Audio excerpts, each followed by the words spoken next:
ਸ੍ਰੀ ਵਾਹਿਗੁਰੂ।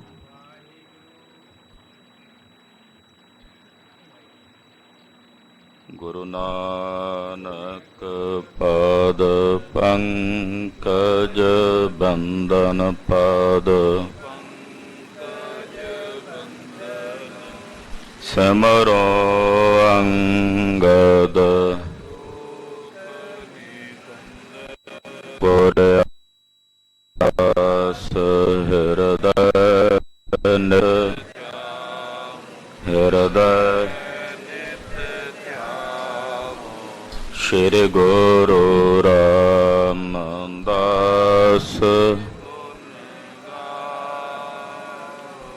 ਗੁਰੂ ਅਰਜਨ ਬਿਘਨਨ ਬਿਘਨਨ ਹਰ ਗੋਬਿੰਦ ਸ਼ੁਭ ਮਤ ਸ਼੍ਰੀ ਹਰਿ ਰਾਇ ਨਮੋ ਕਰ ਜੋਰੀ ਨਮੋ ਸ੍ਰੀ ਹਰਿ ਕ੍ਰਿਸ਼ਨ ਮਨਾਓ ਤੇਗ ਬਹਾਦਰ ਵਾਹਿਗੁਰੂ ਸ਼੍ਰੀ ਗੁਰੂ ਗੋਬਿੰਦ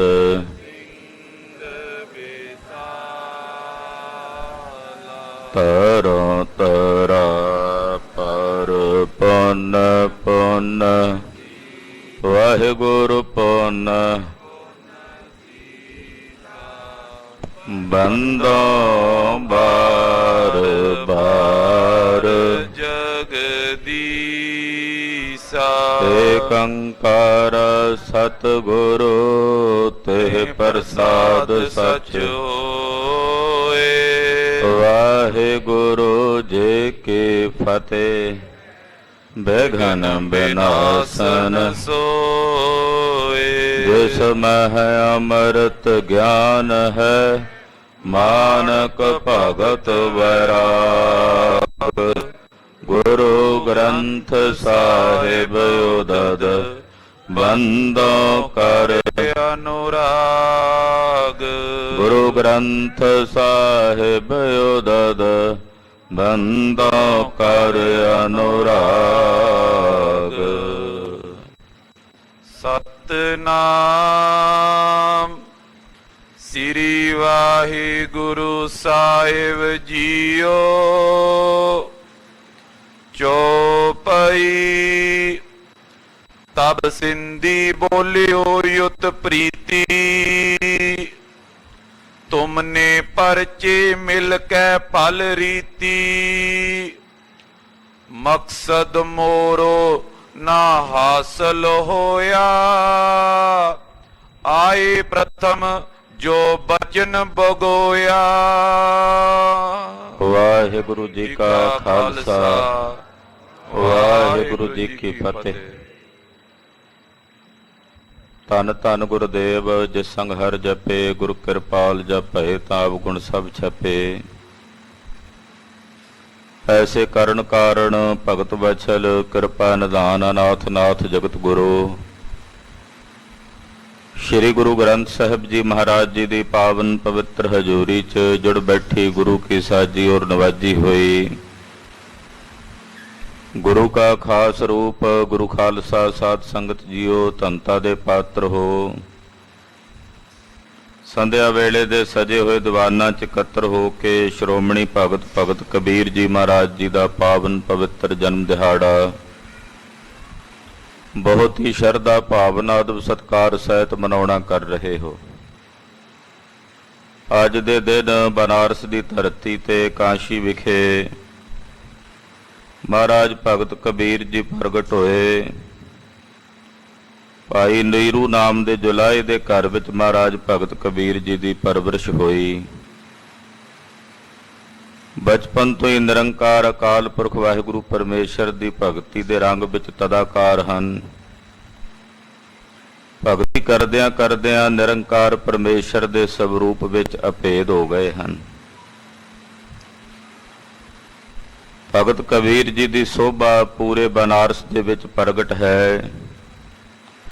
ਸਮੇਂ ਦੇ ਕੁਝ ਬ੍ਰਾਹਮਣਾਂ ਨੇ ਕੱਟੜਤਾ ਰੱਖ ਕੇ ਹਿਰਦੇ ਵਿੱਚ ਦ્વੈਸ਼ ਭਾਵ ਰੱਖ ਕੇ ਕਬੀਰ ਜੀ ਨਾਲ ਕਈ ਵਾਰੀ ਚਰਚਾ ਕੀਤੀ, ਪਰ ਮਹਾਰਾਜ ਭਗਤ ਕਬੀਰ ਜੀ ਦੇ ਸਾਨਮੁਖ ਕਿਸੇ ਬ੍ਰਾਹਮਣ ਨੂੰ ਕੋਈ ਜਵਾਬ ਨਹੀਂ ਸੀ ਔੜਦਾ।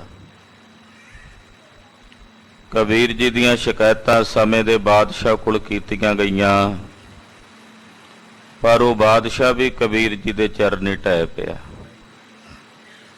ਨਿਰੰਕਾਰ ਵਾਹਿਗੁਰੂ ਪਰਮੇਸ਼ਰ ਦੀ ਭਗਤੀ ਸਰਬ ਸ਼੍ਰੋਮਣੀ ਹੈ। ਗਿਆਨ ਦੇ ਨਾਲ ਜੇ ਭਗਤੀ ਨਹੀਂ ਹੈ ਤਾਂ ਉਹ ਗਿਆਨ ਕੇਵਲ ਜੀਵ ਦੇ ਹਿਰਦੇ ਨੂੰ ਹੰਕਾਰੀ ਬਣਾ ਦਿੰਦਾ ਹੈ। ਭਗਤੀ ਸਹਿਤ ਕੀਤਾ ਗਿਆ ਗ੍ਰਹਿਣ ਕੀਤਾ ਗਿਆ ਗਿਆਨ ਜੀਵ ਨੂੰ ਬੰਧਨ ਮੁਕਤ ਕਰ ਦਿੰਦਾ ਹੈ, ਮੋਕਸ਼ ਦਾ ਅਧਿਕਾਰੀ ਬਣਾ ਦਿੰਦਾ ਹੈ। ਮਹਾਰਾਜ ਭਗਤ ਕਬੀਰ ਜੀ ਨੇ ਬਹੁਤ ਸਾਰੇ ਸ਼ਬਦ ਅਕਾਲ ਪੁਰਖ ਪਰਮੇਸ਼ਰ ਦੀ ਸਿਫਤ ਵਿੱਚ ਉਚਾਰਨ ਕੀਤੇ। ਸ੍ਰੀ ਗੁਰੂ ਗ੍ਰੰਥ ਸਾਹਿਬ ਜੀ ਦੀ ਪਾਵਨ ਬਾਣੀ ਅੰਦਰ ਮਹਾਰਾਜ ਭਗਤ ਕਬੀਰ ਜੀ ਦੇ 15 ਭਗਤਾਂ ਵਿੱਚੋਂ ਭਗਤ ਕਬੀਰ ਜੀ ਦਾ ਪਹਿਲਾ ਸਥਾਨ ਹੈ। ਕਬੀਰ ਜੀ ਦੀ ਬਾਣੀ ਸ੍ਰੀ ਗੁਰੂ ਗ੍ਰੰਥ ਸਾਹਿਬ ਜੀ ਵਿੱਚ ਮਹਿੰਗੀਆਂ ਬਾਣੀਆਂ ਵਿੱਚੋਂ ਹੈ, ਕਿਉਂਕਿ ਭਗਤ ਕਬੀਰ ਜੀ ਮਹਾਰਾਜ ਸਥੂਲ ਯੋਗ ਨਾਲੋਂ ਸੂਖਸ਼ਮ ਯੋਗ ਦਾ ਵਰਣਨ ਵੱਧ ਕਰਦੇ ਹਨ। ਸੂਖਸ਼ਮ ਯੋਗ ਜਿਹੜਾ ਹੈ ਉਹ ਗੁਰਮਤਿ ਵਿੱਚ ਸਤਿਗੁਰਾਂ ਨੇ ਸਵੀਕਾਰ ਕੀਤਾ ਹੈ। ਸੂਖਸ਼ਮ ਯੋਗ ਦੀਆਂ ਜਿਹੜੀਆਂ ਡੂੰਘੀਆਂ ਰਮਜਾਂ ਹਨ ਉਹ ਤਦੇ ਸਮਝ ਆਉਂਦੀਆਂ ਹਨ ਜੇ ਅਭਿਆਸ ਵਿੱਚ ਹੋਣ। ਕੇਵਲ ਟੀਕਾ ਪੜ੍ਹ ਕੇ ਜਾਂ ਵਿਆਖਿਆ ਕਰਕੇ ਸ਼ਬਦਾਂ ਦੀ ਸਮਝ ਨਹੀਂ ਪੈਂਦੀ। ਐਸੇ ਡੂੰਘੇ ਸਿਧਾਂਤ ਵਾਲੇ ਸ਼ਬਦ ਭਗਤ ਕਬੀਰ ਜੀ ਨੇ ਉਚਾਰਨ ਕੀਤੇ ਨੇ। ਕਬੀਰ ਜੀ ਮਹਾਰਾਜ ਜੀ ਦੇ ਪਾਵਨ ਪਵਿੱਤਰ ਆਗਮਨ ਪੁਰਬ ਦੀਆਂ ਜਨਮ ਦਿਹਾੜੇ ਦੀਆਂ ਸਮੂਹ ਗੁਰੂ ਕੀਆਂ ਸਾਜੀਆਂ ਨਵਾਜੀਆਂ ਸੰਗਤਾਂ ਨੂੰ ਲੱਖ ਲੱਖ ਵਧਾਈਆਂ ਹੋਵਣ ਜੀ। ਸਤਿ ਸ੍ਰੀ ਅਕਾਲ। ਕਬੀਰ ਜੀ ਮਹਾਰਾਜ ਜੀ ਨੇ ਨਿਰੰਕਾਰ ਦੀ ਭਗਤੀ ਨੂੰ ਸੰਸਾਰ ਦੇ ਵਿੱਚ ਪ੍ਰਗਟ ਕੀਤਾ। ਭਗਤੀ ਪਰੰਪਰਾ ਭਗਤ ਕਬੀਰ ਜੀ ਦੀ ਹੈ। ਗੁਰੂ ਨਾਨਕ ਸਾਹਿਬ ਜੀ ਦੇ ਘਰ ਦਾ ਜਿਹੜਾ ਮੁੱਖ ਸੂਤਰ ਹੈ ਉਹ ਭਗਤੀ ਪਰੰਪਰਾ ਹੈ। ਬਹੁਤ ਸਾਰੇ ਮਤ ਨੇ ਸੰਸਾਰ ਵਿੱਚ, ਮਜ਼ਹਬ ਨੇ, ਫਿਰਕੇ ਨੇ, ਧਰਮ ਨੇ। ਗੁਰੂ ਨਾਨਕ ਸਾਹਿਬ ਜੀ ਦੇ ਘਰ ਦਾ ਜਿਹੜਾ ਮੁੱਖ ਸੂਤਰ ਧਰਮ ਹੈ ਉਹ ਭਗਤੀ ਪਰੰਪਰਾ ਤੇ ਤਹਿਤ ਹੈ। ਕਬੀਰ ਜੀ ਮਹਾਰਾਜ ਜੀ ਦੀ ਬਾਣੀ ਵੀ ਭਗਤੀ ਪਰੰਪਰਾ ਆਧਾਰਿਤ ਹੈ।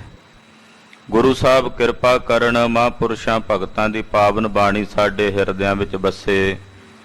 ਲੜੀਵਾਰ ਕਥਾ ਜਗਤ ਗੁਰੂ ਸ੍ਰੀ ਗੁਰੂ ਨਾਨਕ ਦੇਵ ਸਾਹਿਬ ਜੀ ਦੇ ਇਤਿਹਾਸ ਦੀ ਆਪ ਜੀ ਸਰਵਣ ਕਰ ਰਹੇ ਹੋ। ਗਰੀਬਨ ਬਾਦਸ਼ਾਹ ਨੇ 100 ਸੁਹਾਗਣ ਦਾ ਪਾਰ ਉਤਾਰਾ ਕੀਤਾ ਹੈ। ਅਨੇਕਾਂ ਜੀਵਾਂ ਦੀ ਕਲਿਆਣ ਕਰਦਿਆਂ ਇੱਕ ਸਿੰਧ ਦੇ ਇਲਾਕੇ ਵਿੱਚ ਆਏ ਹਨ, ਜਿੱਥੇ ਗਰੀਬ ਨਵਾਜ ਪਾਤਸ਼ਾਹ ਆਪਣੇ ਮੁਖੋਂ ਬਚਨ ਉਚਾਰਨ ਕਰ ਰਹੇ ਸਨ। ਗੁਰਮੁਖ ਨਾਦੰ ਗੁਰਮੁਖ ਵੇਦੰ ਗੁਰਮੁਖ ਰਿਹਾ ਸਮਾਈ। ਇੱਕ ਸਿੰਧੀ ਸਾਧੂ ਦਾ ਚੇਲਾ ਸੀ, ਜਿਹਨੇ ਜਦੋਂ ਮਹਾਰਾਜ ਜੀ ਦੇ ਮੁਖੋਂ ਇਹ ਗੁਰਮੁਖ ਸ਼ਬਦ ਸੁਣਿਆ ਤੇ ਮਨ 'ਚ ਸੰਦੇਹ ਹੋਇਆ, ਇਹ ਗੁਰਮੁਖ ਕੌਣ ਹਨ, ਇਹ ਗੁਰਮੁਖ ਦਾ ਕੀ ਭਾਵ ਹੈ। ਜਾ ਕੇ ਆਪਣੇ ਪੀਰ ਨੂੰ ਪੁੱਛਿਆ। ਪੀਰ ਕਹਿੰਦਾ ਜਿਨ੍ਹਾਂ ਨੇ ਉਚਾਰਨ ਕੀਤਾ ਉਹਨਾਂ ਨੂੰ ਹੀ ਲਿਆਓ ਬੁਲਾ ਕੇ, ਉਹਨਾਂ ਕੋਲੋਂ ਹੀ ਪੁੱਛੀਏ। ਇਹ ਚੇਲਾ ਮਹਾਰਾਜ ਗੁਰੂ ਨਾਨਕ ਸਾਹਿਬ ਨੂੰ ਆ ਕੇ ਬੇਨਤੀ ਕਰਦਾ, ਮੈਂਡਾ ਪੀਰ ਸਦੈਂਦਾ ਤੋਕੋ। ਮਹਾਰਾਜ ਜੀ ਮੇਰਾ ਪੀਰ ਤੁਹਾਨੂੰ ਸੱਦਦਾ ਹੈ। ਸਤਿਗੁਰੂ ਜੀ ਪੀਰ ਦੇ ਕੋਲ ਆਏ ਹਨ, ਵਾਰਤਾਲਾਪ ਹੋਈ, ਬਚਨ ਬਿਲਾਸ ਹੋਏ। ਉਹ ਚੇਲਾ ਜਿਹੜਾ ਲਾਗੇ ਬੈਠਾ ਸੀ ਕਹਿਣ ਲੱਗਾ, ਜੀ ਮੇਰਾ ਮਸਲਾ ਤਾਂ ਹੱਲ ਨਹੀਂ ਹੋਇਆ, ਤੁਸੀਂ ਤਾਂ ਆਪਸ 'ਚ ਬਚਨ ਬਿਲਾਸ ਕਰ ਲਏ ਨੇ। ਮੇਰਾ ਜਿਹੜਾ ਮਸਲਾ ਸੀ ਉਹ ਇਹ ਸੀ ਵੀ ਗੁਰਮੁਖ ਦੇ ਕੀ ਮਤਲਬ ਨੇ, ਕੀ ਮਾਇਨੇ ਨੇ।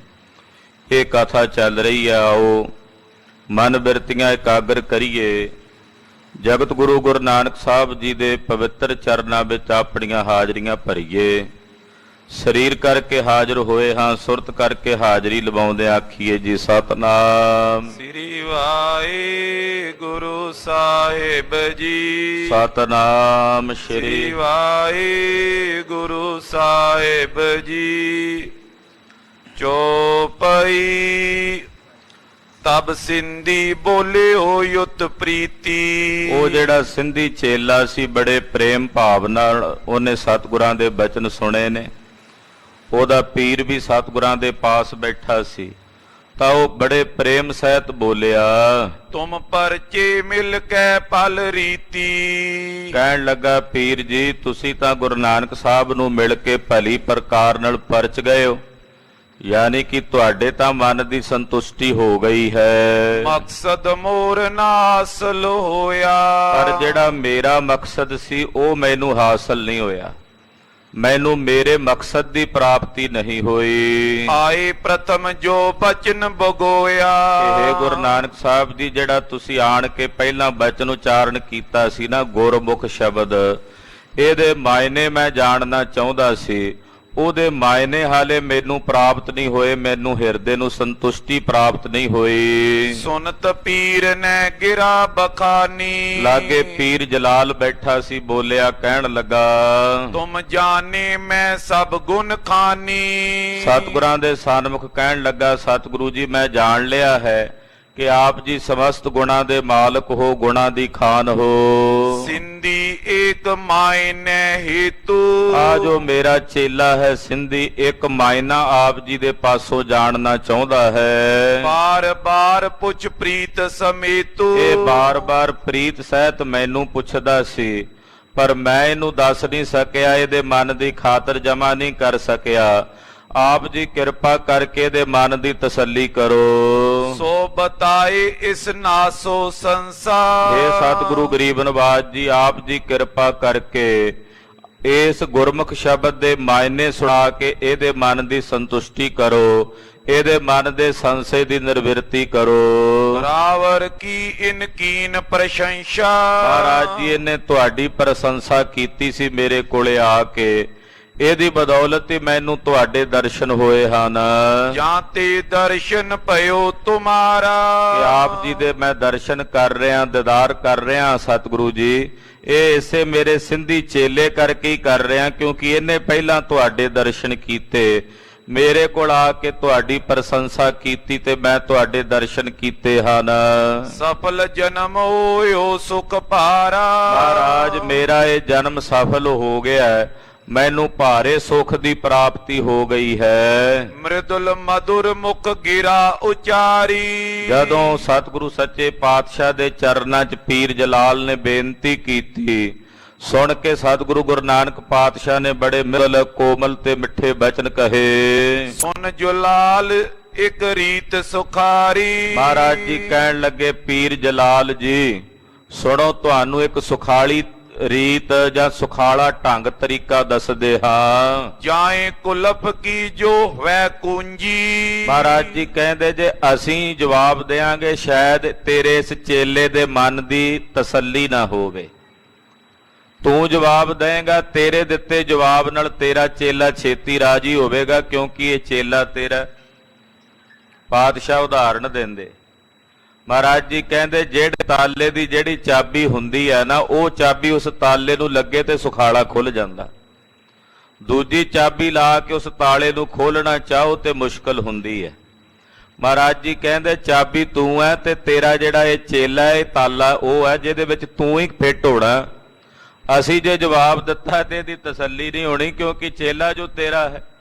ਇਸ ਕਰਕੇ ਤੈਨੂੰ ਇੱਕ ਸੁਖਾਲਾ ਜਿਹਾ ਤਰੀਕਾ ਦੱਸ ਦਿੰਦੇ ਹਾਂ। ਤਿਸ ਬਿਨ ਖੋਲ ਸਕੀ ਨੈ ਦੂਜੀ। ਜਿਹੜੇ ਤਾਲੇ ਦੀ ਜਿਹੜੀ ਚਾਬੀ ਹੁੰਦੀ ਆ ਉਹੀ ਉਸ ਤਾਲੇ ਨੂੰ ਖੋਲ ਸਕਦੀ ਆ, ਕੋਈ ਦੂਜੀ ਚਾਬੀ ਉਸ ਤਾਲੇ ਨੂੰ ਨਹੀਂ ਲੱਗਦੀ। ਤੁਮ ਤੇ ਸੋਨੇ ਮਾਇਨਾ ਜਬਈ। ਜਦੋਂ ਇਹ ਤੇਰਾ ਚੇਲਾ ਪੀਰ ਜਲਾਲ ਤੇਰੇ ਕੋਲੋਂ ਉਹਦੇ ਸ਼ਬਦ ਦੇ ਮਾਇਨੇ ਸੁਣੇਗਾ, ਅਰਥ ਸੁਣੇਗਾ, ਖਾਤਰ ਜਮਾ ਹੋਈ ਉਰ ਤਬਈ। ਤਾਂ ਇਹਦੇ ਮਨ ਦੀ ਤਸੱਲੀ ਹੋਣੀ ਹੈ, ਤਾਂ ਇਹਦੇ ਮਨ ਦੀ ਸੰਤੁਸ਼ਟੀ ਹੋਣੀ ਹੈ। ਜੇ ਤੁਮ ਕਹੋ ਨਾ ਹਮ ਤੇ ਆਵੇਂ। ਤੇ ਹੈ ਪੀਰ ਜਲਾਲ ਜੇ ਤੂੰ ਕਹੇ ਵੀ ਤੈਨੂੰ ਪਤਾ ਨਹੀਂ ਹੈ ਇਹਦੇ ਮਾਇਨਿਆਂ ਦਾ ਵੀ ਗੁਰਮੁਖ ਕਿਹਨੂੰ ਕਹਿੰਦੇ ਆ, ਤੂੰ ਇਹ ਆਖਦਾ ਹੈ ਵੀ ਤੈਨੂੰ ਗੁਰਮੁਖ ਦੇ ਮਾਇਨਿਆਂ ਦਾ ਨਹੀਂ ਪਤਾ ਵੀ ਇਹਦੇ ਅਰਥ ਕੀ ਹਨ।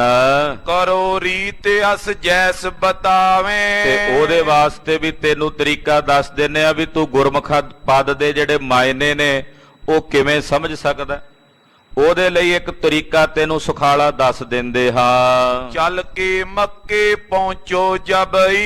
ਏਦਾਂ ਕਰੋ ਪੀਰ ਜਲਾਲ ਜੀ, ਤੁਸੀਂ ਮੱਕੇ ਜਾਓ ਮੱਕੇ ਦੀ ਜ਼ਿਆਰਤ ਕਰਨ ਲਈ। ਜਦੋਂ ਤੁਸੀਂ ਮੱਕੇ ਜਾਓਗੇ ਤੁਮਰੀ ਨਿਸ਼ਾ ਹੋਏ ਐ ਤਬਈ। ਤੁਹਾਨੂੰ ਗੁਰਮੁਖ ਪਦ ਦੇ ਮਾਇਨੇ, ਗੁਰਮੁਖ ਸ਼ਬਦ ਦੇ ਅਰਥ ਉੱਥੇ ਜਾ ਕੇ ਪਤਾ ਲੱਗ ਜਾਣਗੇ। ਜਦੋਂ ਜਾਓਗੇ ਨਾ ਮੱਕੇ ਜਾਓਗੇ ਤਾਂ ਤੁਹਾਨੂੰ ਪਤਾ ਲੱਗ ਜਾਏਗਾ ਪੀਰ ਜਲਾਲ ਜੀ ਵੀ ਗੁਰਮੁਖ ਕਿਹਨੂੰ ਕਹਿੰਦੇ ਹਨ, ਗੁਰਮੁਖ ਦੇ ਅਰਥ ਕੀ ਹਨ। ਲਖਨ ਮਾਇਨੇ ਜੇ ਚਿਤ ਚਾਈ। ਇਹ ਪੀਰ ਜਲਾਲ ਜੇ ਤੇਰੇ ਮਨ 'ਚ ਇੱਛਾ ਹੈ, ਤੂੰ ਜਾਣਨਾ ਚਾਹੁੰਦਾ ਵੀ ਗੁਰਮੁਖ ਦੇ ਮਾਇਨੇ ਕੀ ਹਨ, ਗਮਨੋ ਅਬ ਬਿਲੰਬ ਕਰ ਨਾਈ। ਤੇ ਬਿਨਾਂ ਬਿਲੰਬ ਤੋਂ ਬਿਨਾਂ ਦੇਰੀ ਤੋਂ ਚੱਲ ਜਾ, ਛੇਤੀ ਜਾ ਮੱਕੇ ਤੇ ਉੱਥੇ ਜਾ ਕੇ ਆਪਣੀ ਮੁਰਾਦ ਹਾਸਲ ਕਰ ਲੈ। ਸੁਨ ਜਲਾਲ ਬੋਲਿਓ ਤਰ ਪਾਉ।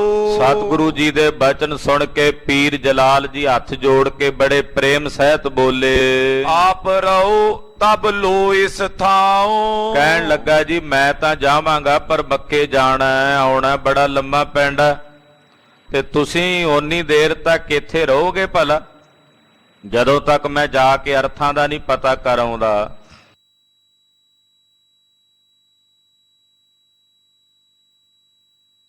ਫਿਰੇ ਵਿੱਚ ਰਹੋਗੇ ਤਬ ਮੈਂ ਜਾਏ ਮਾਇਨਾ ਪੂਰਨ। ਜੇ ਤਾਂ ਤੁਸੀਂ ਰਹੋਗੇ ਇੱਥੇ ਫਿਰ ਤਾਂ ਮੈਂ ਜਾ ਕੇ ਮਾਇਨੇ ਪਤਾ ਕਰ ਆਉਣਾ। ਫਿਰ ਮੈਂ ਜਾਂਦਾ ਹਾਂ ਮੱਕੇ ਦੀ ਜ਼ਿਆਰਤ ਨੂੰ, ਔਰ ਉੱਥੇ ਜਾ ਕੇ ਮਾਇਨੇ ਸਮਝ ਆਉਂਦਾ ਹਾਂ। ਸੁਨ ਕਰ ਬੋਰ ਆਇਓ ਤੂਰਨ। ਔਰ ਉੱਥੇ ਸੁਣ ਕੇ ਫਿਰ ਮੈਂ ਤੂਰਨ ਛੇਤੀ ਨਾਲ ਤੁਹਾਡੇ ਕੋਲ ਆਵਾਂਗਾ। ਗੁਰੂ ਕਹੇ ਹਮ ਏ ਥਲ ਬੈਸੇ। ਸਤਿਗੁਰੂ ਸੱਚੇ ਪਾਤਸ਼ਾਹ ਕਹਿਣ ਲੱਗੇ ਪੀਰ ਜਲਾਲ ਜਾ ਤੂੰ ਚਲਾ ਜਾ, ਜਦੋਂ ਤੱਕ ਤੂੰ ਵਾਪਸ ਨਹੀਂ ਆਉਂਦਾ ਅਸੀਂ ਇੱਥੇ ਤੇਰੇ ਡੇਰੇ ਤੇ ਹੀ ਬੈਠੇ ਆਂ, ਉਦੋਂ ਤੱਕ ਅਸੀਂ ਆਪਣਾ ਟਿਕਾਣਾ ਇੱਥੇ ਹੀ ਰੱਖਾਂਗੇ। ਆਵੋ ਬੂਝ ਨਾ ਬਿਲਮੋ ਕੈਸੇ। ਹੁਣ ਤੂੰ ਦੇਰੀ ਨਾ ਲਾਈ, ਜਿੰਨਾ ਛੇਤੀ ਹੋ ਸਕੇ ਜਾ ਕੇ ਗੁਰਮੁਖ ਪਦ ਦੇ ਜਿਹੜੇ ਮਾਇਨੇ ਨੇ ਅਰਥ ਨੇ ਉਹ ਪਤਾ ਜਿੰਨਾ ਛੇਤੀ। ਤਬ ਜਲਾਲ ਨੇ ਆਇਸੀ। ਸਤਿਗੁਰੂ ਜੀ ਦੀ ਆਗਿਆ ਪੀਰ ਜਲਾਲ ਨੇ ਮੰਨ ਲਈ। ਨਿਜ ਮੁਰੀਦ ਬੁਲਵਾਏ ਬਖਾਨੀ। ਔਰ ਆਪਣੇ ਮੁਰੀਦ ਨੂੰ ਆਪਣੇ ਚੇਲੇ ਨੂੰ ਸੱਦ ਕੇ ਬੋਲੇ ਪੀਰ ਜਲਾਲ ਜੀ ਕਹਿਣ ਲੱਗੇ ਇਨ ਦਰਵੇਸ਼ਨ ਸੋ ਤਰ ਪਾਉ। ਆਪਣੇ ਮੁਰੀਦਾਂ ਨੂੰ ਆਖਿਆ ਵੀ ਇਹ ਦਰਵੇਸ਼ ਨੇ ਗੁਰੂ ਨਾਨਕ ਸਾਹਿਬ, ਇਹਨਾਂ ਨਾਲ ਇਹਨਾਂ ਦੇ ਸੇਵਕ ਆਏ ਨੇ, ਇਹ ਦਰਵੇਸ਼ ਪੁਰਖ ਹਨ, ਇਹਨਾਂ ਨਾਲ ਭਾਉ ਰੱਖਣਾ, ਇਹਨਾਂ ਨਾਲ ਪ੍ਰੇਮ ਰੱਖਣਾ। ਸੇਵ ਕਰੋ ਜਬ ਲੋ ਨੇ ਆਉ। ਮੈਂ ਜਾ ਰਿਹਾ ਮੱਕੇ ਨੂੰ, ਜਦੋਂ ਤੱਕ ਮੈਂ ਵਾਪਸ ਨਹੀਂ ਆਉਂਦਾ ਉਦੋਂ ਤੱਕ ਤੁਸੀਂ ਇਹਨਾਂ ਦੀ ਸੇਵਾ ਟਹਿਲ ਤਨ ਭਾਵ ਨਾਲ ਮਨ ਭਾਵ ਨਾਲ ਕਰਨੀ। ਪ੍ਰੇਮ ਸਹਿਤ ਇਹਨਾਂ ਦੀ ਸੇਵਾ ਵਿੱਚ ਹਰ ਵੇਲੇ ਹਾਜ਼ਰ ਰਹਿਣਾ। ਇਹ ਜੋ ਆਖਣ ਤੁਸੀਂ ਉਸੇ ਤਰ੍ਹਾਂ ਕਰਨਾ ਹੈ। ਚਰਨ ਬੰਦ ਕਹਿ ਗਇਓ ਬਹੋਰੀ। ਏਦਾਂ ਆਪਣੇ ਚੇਲਿਆਂ ਦੀ ਡਿਊਟੀ ਲਾ ਕੇ ਵੀ ਸਤਿਗੁਰਾਂ ਦੀ ਸੇਵਾ ਕਰਨੀ ਹੈ ਤੁਸੀਂ। ਪੀਰ ਜਲਾਲ ਨੇ ਗੁਰੂ ਨਾਨਕ ਸਾਹਿਬ ਦੇ ਚਰਨਾਂ ਤੇ ਬੰਦਨਾ ਕੀਤੀ, ਨਮਸਕਾਰ ਕੀਤੀ ਤੇ ਮੱਕੇ ਦੀ ਦਿਸ਼ਾ ਨੂੰ ਚੱਲ ਪਏ। ਪ੍ਰਭ ਜੀ ਰਹੇ ਆਪ ਤਿਸ ਠੋਰੀ। ਪੀਰ ਜਲਾਲ ਜੀ ਚਲੇ ਗਏ ਪਰ ਸਤਿਗੁਰੂ ਜੀ ਉੱਥੇ ਹੀ ਰਹੇ। ਸਤਿਗੁਰੂ ਗੁਰੂ ਨਾਨਕ ਸਾਹਿਬ ਜੀ ਨੇ ਪੀਰ ਜਲਾਲ ਦੇ ਜਿਹੜਾ ਤਕੀਆ ਸੀ, ਡੇਰਾ ਸੀ, ਉੱਥੇ ਹੀ ਸਤਿਗੁਰੂ ਜੀ ਨੇ ਨਿਵਾਸ ਕੀਤਾ। ਕਿਤਕ ਦਿਵਸ ਜਬ ਰਹਿਤ ਬਿਤਾਏ। ਇਸੇ ਤਰ੍ਹਾਂ ਕੁਝ ਕੁ ਦਿਨ ਜਦੋਂ ਸਤਿਗੁਰਾਂ ਨੂੰ ਇੱਥੇ ਰਹਿੰਦਿਆਂ ਬੀਤ ਗਏ। ਮੂਲੇ ਸੋ ਗੁਰ ਬਚਨੇ ਅਲਾਏ। ਗਰੀਬ ਨਵਾਜ ਪਾਤਸ਼ਾਹ ਜੀ ਮਹਾਰਾਜ ਜੀ ਬੋਲੇ ਕਹਿਣ ਲੱਗੇ ਕਰੇ ਵਿਰੋਧ ਜੋ ਤਵ ਸੰਗ ਇੱਕ ਨਰ। ਕਿਉਂਕਿ ਮੂਲਾ ਸੀ ਨਾ ਜਿਹੜਾ, ਜਿਹਨੂੰ ਸਤਿਗੁਰੂ ਜੀ ਨਾਲ ਲੈ ਗਏ ਸੀ, ਪਿੱਛੇ ਕਥਾ ਸੁਣੀ ਹੈ ਆਪ ਜੀ ਨੇ, ਜਿਹੜਾ ਕਹਿੰਦਾ ਸੀ ਜੀਵਣਾ ਝੂਠ ਤੇ ਮਰਨਾ ਸੱਚ, ਉਹ ਮਹਾਰਾਜ ਜੀ ਉਹਨੂੰ ਨਾਲ ਹੀ ਲੈ ਆਏ ਸੀ। ਕੁਝ ਕੁ ਦਿਨ ਜਦੋਂ ਬੀਤ ਗਏ ਨਾ ਸਤਿਗੁਰਾਂ ਨੂੰ ਪੀਰ ਜਲਾਲ ਦੇ ਡੇਰੇ ਤੇ, ਪੀਰ ਜਲਾਲ ਜੀ ਤਾਂ ਚਲੇ ਗਏ ਮੱਕੇ ਨੂੰ, ਤੇ ਸਤਿਗੁਰੂ ਜੀ ਮੂਲੇ ਨੂੰ ਕਹਿੰਦੇ ਆ, ਮਹਾਰਾਜ ਜੀ ਕਹਿੰਦੇ ਮੂਲਿਆ ਸੁਣ, ਜਦੋਂ ਤੂੰ ਸਾਡੇ ਨਾਲ ਚੱਲ ਕੇ ਆਇਆ ਸੀ, ਆਜ ਗਿਓ ਸੋ ਚੱਲ ਤੁਮਰੇ ਘਰ। ਮਹਾਰਾਜ ਜੀ ਕਹਿੰਦੇ ਮੂਲਿਆ ਇੱਕ ਤੇਰਾ ਵਿਰੋਧੀ ਸੀ, ਤੇਰਾ ਦੁਸ਼ਮਣ ਉਹ ਅੱਜ ਤੇਰੇ ਘਰ ਚੱਲ ਕੇ ਗਿਆ ਪਿੱਛੇ, ਉਹ ਅੱਜ ਘਰ ਚੱਲ ਕੇ ਗਿਆ ਤੇਰੇ ਘਰ ਜਾ ਕੇ। ਕਰਤ ਈਰਖਾ ਕੂਰ ਬਖਾਨਾ, ਉਹਨੇ ਤੇਰੇ ਨਾਲ ਈਰਖਾ ਕਰਕੇ ਤੇਰੀ ਘਰਵਾਲੀ ਨੂੰ ਝੂਠ ਬੋਲਿਆ ਜਾ ਕੇ। ਜਾਣੀ ਜਾਣ ਕੋਹਾਂ ਦੂਰ ਬੈਠੇ ਸਨ ਇਹਦੇ ਘਰ ਤੋਂ, ਜੋ ਉੱਥੇ ਵਰਤ ਰਿਹਾ ਮੂਲੇ ਨੂੰ ਦੱਸ ਰਹੇ ਨੇ, ਨਾਲੇ ਮੂਲੇ ਦੀ ਪਰਖ ਹੋ ਰਹੀ ਹੈ ਕਿ ਜਿਹੜਾ ਕਹਿੰਦਾ ਸੀ ਜੀਵਣਾ ਝੂਠ ਤੇ ਮਰਨਾ ਸੱਚ, ਵੀ ਵਾਕਈ ਅੰਦਰ ਵੀ ਹੈ ਉਹ ਗੱਲ ਕਿ ਕੇਵਲ ਜ਼ੁਬਾਨ ਤੇ ਹੀ ਸੀ ਕੁਰਲੀਆਂ ਕੀਤੀਆਂ ਸਨ। ਮਹਾਰਾਜ ਜੀ ਕਹਿੰਦੇ ਮੂਲਿਆ ਤੇਰਾ ਜਿਹੜਾ ਉਹ ਵਿਰੋਧੀ ਸੀ ਦੁਸ਼ਮਣ, ਉਹ ਅੱਜ ਤੇਰੇ ਘਰ ਗਿਆ ਤੇ ਉਹਨੇ ਈਰਖਾ ਵਸ ਹੋ ਕੇ ਤੇਰੀ ਘਰਵਾਲੀ ਨੂੰ ਝੂਠ ਬੋਲਿਆ ਹੈ। ਇਕ ਨਰ ਤੇ ਮੈਂ ਸੁਣੀ ਕਾਨਾ, ਉਹਨੇ ਜਾ ਕੇ ਤੇਰੀ ਘਰਵਾਲੀ ਨੂੰ ਇਹ ਝੂਠ ਬੋਲਿਆ। ਉਹ ਕਹਿੰਦਾ ਵੀ ਮੈਨੂੰ ਕੋਈ ਬੰਦਾ ਟੱਕਰਿਆ, ਉਹਨੇ ਮੈਨੂੰ ਇਹ ਗੱਲ ਦੱਸੀ ਐ। ਮੂਲਾ ਗਿਓ ਜੋ ਸੰਗ ਫਕੀਰੰ, ਕਿ ਜਿਹੜਾ ਮੂਲਾ ਕੁਝ ਫਕੀਰਾਂ ਦੇ ਨਾਲ ਚੱਲ ਕੇ ਗਿਆ ਸੀ, ਜਾਤੇ ਅਚਾਨਕ ਤਜਿਓ ਸਰੀਰੰ, ਉਹਨੇ ਜਾਂਦਿਆਂ ਜਾਂਦਿਆਂ ਅਚਾਨਕ ਰਸਤੇ ਵਿੱਚ ਸਰੀਰ ਤਿਆਗ ਦਿੱਤਾ। ਮੂਲੇ ਦੀ ਮੌਤ ਹੋ ਗਈ। ਇਹ ਝੂਠ ਤੇਰੇ ਘਰ ਬੋਲਿਆ ਜਾ ਕੇ। ਤੇਰੇ ਦੁਸ਼ਮਣ ਨੇ, ਤੇਰੇ ਵਿਰੋਧੀ ਨੇ, ਜਿਹੜਾ ਤੇਰੇ ਨਾਲ ਈਰਖਾ ਕਰਦਾ ਹੈ, ਉਹਨੇ ਤੇਰੀ ਘਰਵਾਲੀ ਨੂੰ ਜਾ ਕੇ ਝੂਠ ਬੋਲਿਆ ਕਿ ਮੂਲਾ ਜਿਹੜਾ ਫਕੀਰਾਂ ਦੇ ਨਾਲ ਗਿਆ ਉਹਦੀ ਰਸਤੇ 'ਚ ਜਾਂਦਿਆਂ ਅਚਾਨਕ ਮੌਤ ਹੋ ਗਈ ਹੈ। ਇਵ ਸੁਨ ਕਹਿ ਤਵ ਤ੍ਰਿਆ ਤੈ ਠੌਰਾ, ਮੂਲਿਆ ਇਸ ਵੇਲੇ ਤੇਰੇ ਘਰ ਸਿਆਪਾ ਪਿਆ ਹੋਇਆ। ਤੇਰੀ ਘਰਵਾਲੀ ਸਿਰ ਦੇ ਵਾਲ ਖੰਡਾ ਕੇ ਪਿੱਟ ਰਹੀ ਹੈ, ਰੋ ਰਹੀ ਹੈ ਤੇ ਬਹੁਤ ਜ਼ਿਆਦਾ ਬੇਬਲ ਹੈ। ਜਰਨ ਏਤ ਕਰ ਲੀਨ ਸਿਧੋਰਾ, ਔਰ ਉਹਨੇ ਹੱਥ ਦੇ ਵਿੱਚ ਸੰਧੂਰ ਫੜ ਲਿਆ। ਉਹ ਕਹਿੰਦੀ ਆ ਵੀ ਮੈਂ ਚਿਖਾ ਬਣਾ ਕੇ ਉਹਦੇ 'ਚ ਸੜ ਕੇ ਮਰ ਜਾਣਾ, ਆਪਣੇ ਪਤੀ ਬਿਨਾ ਮੈਂ ਜਿਉਂਦੀ ਨਹੀਂ ਰਹਿਣਾ। ਤੇਰੀ ਘਰਵਾਲੀ ਨੇ ਚਿਖਾ ਬਣਾ ਲਈ ਹੈ, ਹੱਥ ਵਿੱਚ ਉਹਨੇ ਸੰਧੂਰ ਫੜ ਲਿਆ। ਜੇ ਤੂੰ ਹੁਣ ਉੱਥੇ ਨਾ ਗਿਆ ਤੇ ਤੇਰੀ ਘਰਵਾਲੀ ਨੇ ਚਿਖਾ ਵਿੱਚ ਸੜ ਕੇ ਮਰ ਜਾਣਾ। ਸਭ ਸਮਾਜ ਕੋ ਕੀਨ ਤਿਆਰੀ, ਉਹਨੇ ਸੜ ਕੇ ਮਰਨ ਦੀ ਸਾਰੀ ਤਿਆਰੀ ਕਰ ਲਈ ਹੈ। ਨਗਰ ਦੇ ਲੋਕ ਇਕੱਠੇ ਕਰ ਲਏ ਨੇ, ਆਪਣੇ ਸੰਬੰਧੀ ਇਕੱਠੇ ਕਰ ਲਏ ਨੇ ਤੇ ਐਨ ਤਿਆਰੀ ਵਿੱਚ ਆ ਸੜਨ ਲਈ। ਸਤੀ ਓਨ ਲਾਗੀ ਹਿਤਕਾਰੀ, ਉਹ ਤੇਰੇ ਨਾਲ ਹਿੱਤ ਕਰਦਿਆਂ ਹੋਇਆਂ ਤੇਰੇ ਪ੍ਰੇਮ ਵਿੱਚ ਸਤੀ ਹੋਣ ਲੱਗੀ ਹੈ, ਚਿਖਾ 'ਚ ਸੜ ਕੇ ਮੋਣ ਲੱਗੀ ਐ। ਅਬ ਸਮੀਪ ਜੇ ਪਹੁੰਚੇ ਜਾਈ, ਇਹ ਮੂਲਿਆ ਜੇ ਤੂੰ ਹੁਣ ਉੱਥੇ ਜਾ ਕੇ ਪਹੁੰਚ ਜਾਏ, ਆਪਣੀ ਪਤਨੀ ਦੀ ਸੜਦੀ ਹੋਈ ਚਿਖਾ ਦੇ ਲਾਗੇ ਹਾਜ਼ਰ ਹੋ ਜਾਏ। ਬਚੇ ਤੀਆ ਤਵ ਸਦਨ ਬਸਾਈ, ਤੇ ਤੇਰੀ ਘਰ ਵਾਲੀ ਬਚ ਸਕਦੀ ਆ ਤੇ ਤੇਰਾ ਘਰ ਵਸਦਾ ਰਸਦਾ ਰਹਿ ਸਕਦਾ। ਜੇ ਤੂੰ ਨਾ ਉੱਥੇ ਪਹੁੰਚਿਆ ਤੇ ਜੇ ਤੇਰੀ ਘਰ ਵਾਲੀ ਨੇ ਸੜ ਮਰਨਾ ਔਰ ਘਰ ਤੇਰਾ ਉਜੜ ਕੇ ਤਬਾਹ ਹੋ ਜਾਣਾ। ਨਾ ਤੁਰ ਜੀ ਵਿਰਾਗ ਦ੍ਰਿੜ ਧਾਰਾ, ਇਹ ਮੂਲਿਆ ਜੇ ਤੇਰੇ ਮਨ 'ਚ ਵਿਰਾਗ ਹੈ ਵੀ ਕੋਈ ਨਹੀਂ, ਜੇ ਉਹਦੀ ਆਈ ਹੈ ਤਾਂ ਉਹਨੇ ਮਰਨਾ ਹੀ ਹੈ, ਜੇ ਤੂੰ ਆਪਣੇ ਮਨ 'ਚ ਵਿਰਾਗ ਧਾਰਨ ਕੀਤਾ ਪਰਪੱਕ, ਤਜੋ ਮੋਹ ਕੋ ਕਰੋ ਸੰਘਾਰਾ, ਤੇ ਫਿਰ ਛੱਡ ਮੋਹ ਆਪਣੀ ਘਰਵਾਲੀ ਦਾ, ਟੱਬਰ ਦਾ। ਕੋਈ ਮਰੇ ਭਾਵੇਂ ਜੀਵੇ, ਤੂੰ ਆਪਣੇ ਆਨੰਦ 'ਚ ਰਹਿ ਤੇ ਆਪਣਾ ਜੀਵਨ ਸਵਾਰ। ਜੇ ਤਾਂ ਤੇਰੇ ਮਨ 'ਚ ਬਿਰਤੀ ਹੈ ਕਿ ਤੂੰ ਉਹਨਾਂ ਦਾ ਮੋਹ ਛੱਡ ਕੇ ਆਪਣਾ ਜੀਵਨ ਭਲਾ ਕਰਨਾ, ਜ਼ਿੰਦਗੀ ਸਫਲੀ ਕਰਨੀ ਹੈ, ਸੁਨ ਤੈ ਪਇਓ ਛੋਬ ਮਨ ਮਾਈ, ਤੇ ਫਿਰ ਬੈਠਾ ਰਹਿ ਇੱਥੇ ਤੇ ਰੱਬ ਰੱਬ ਕਰ।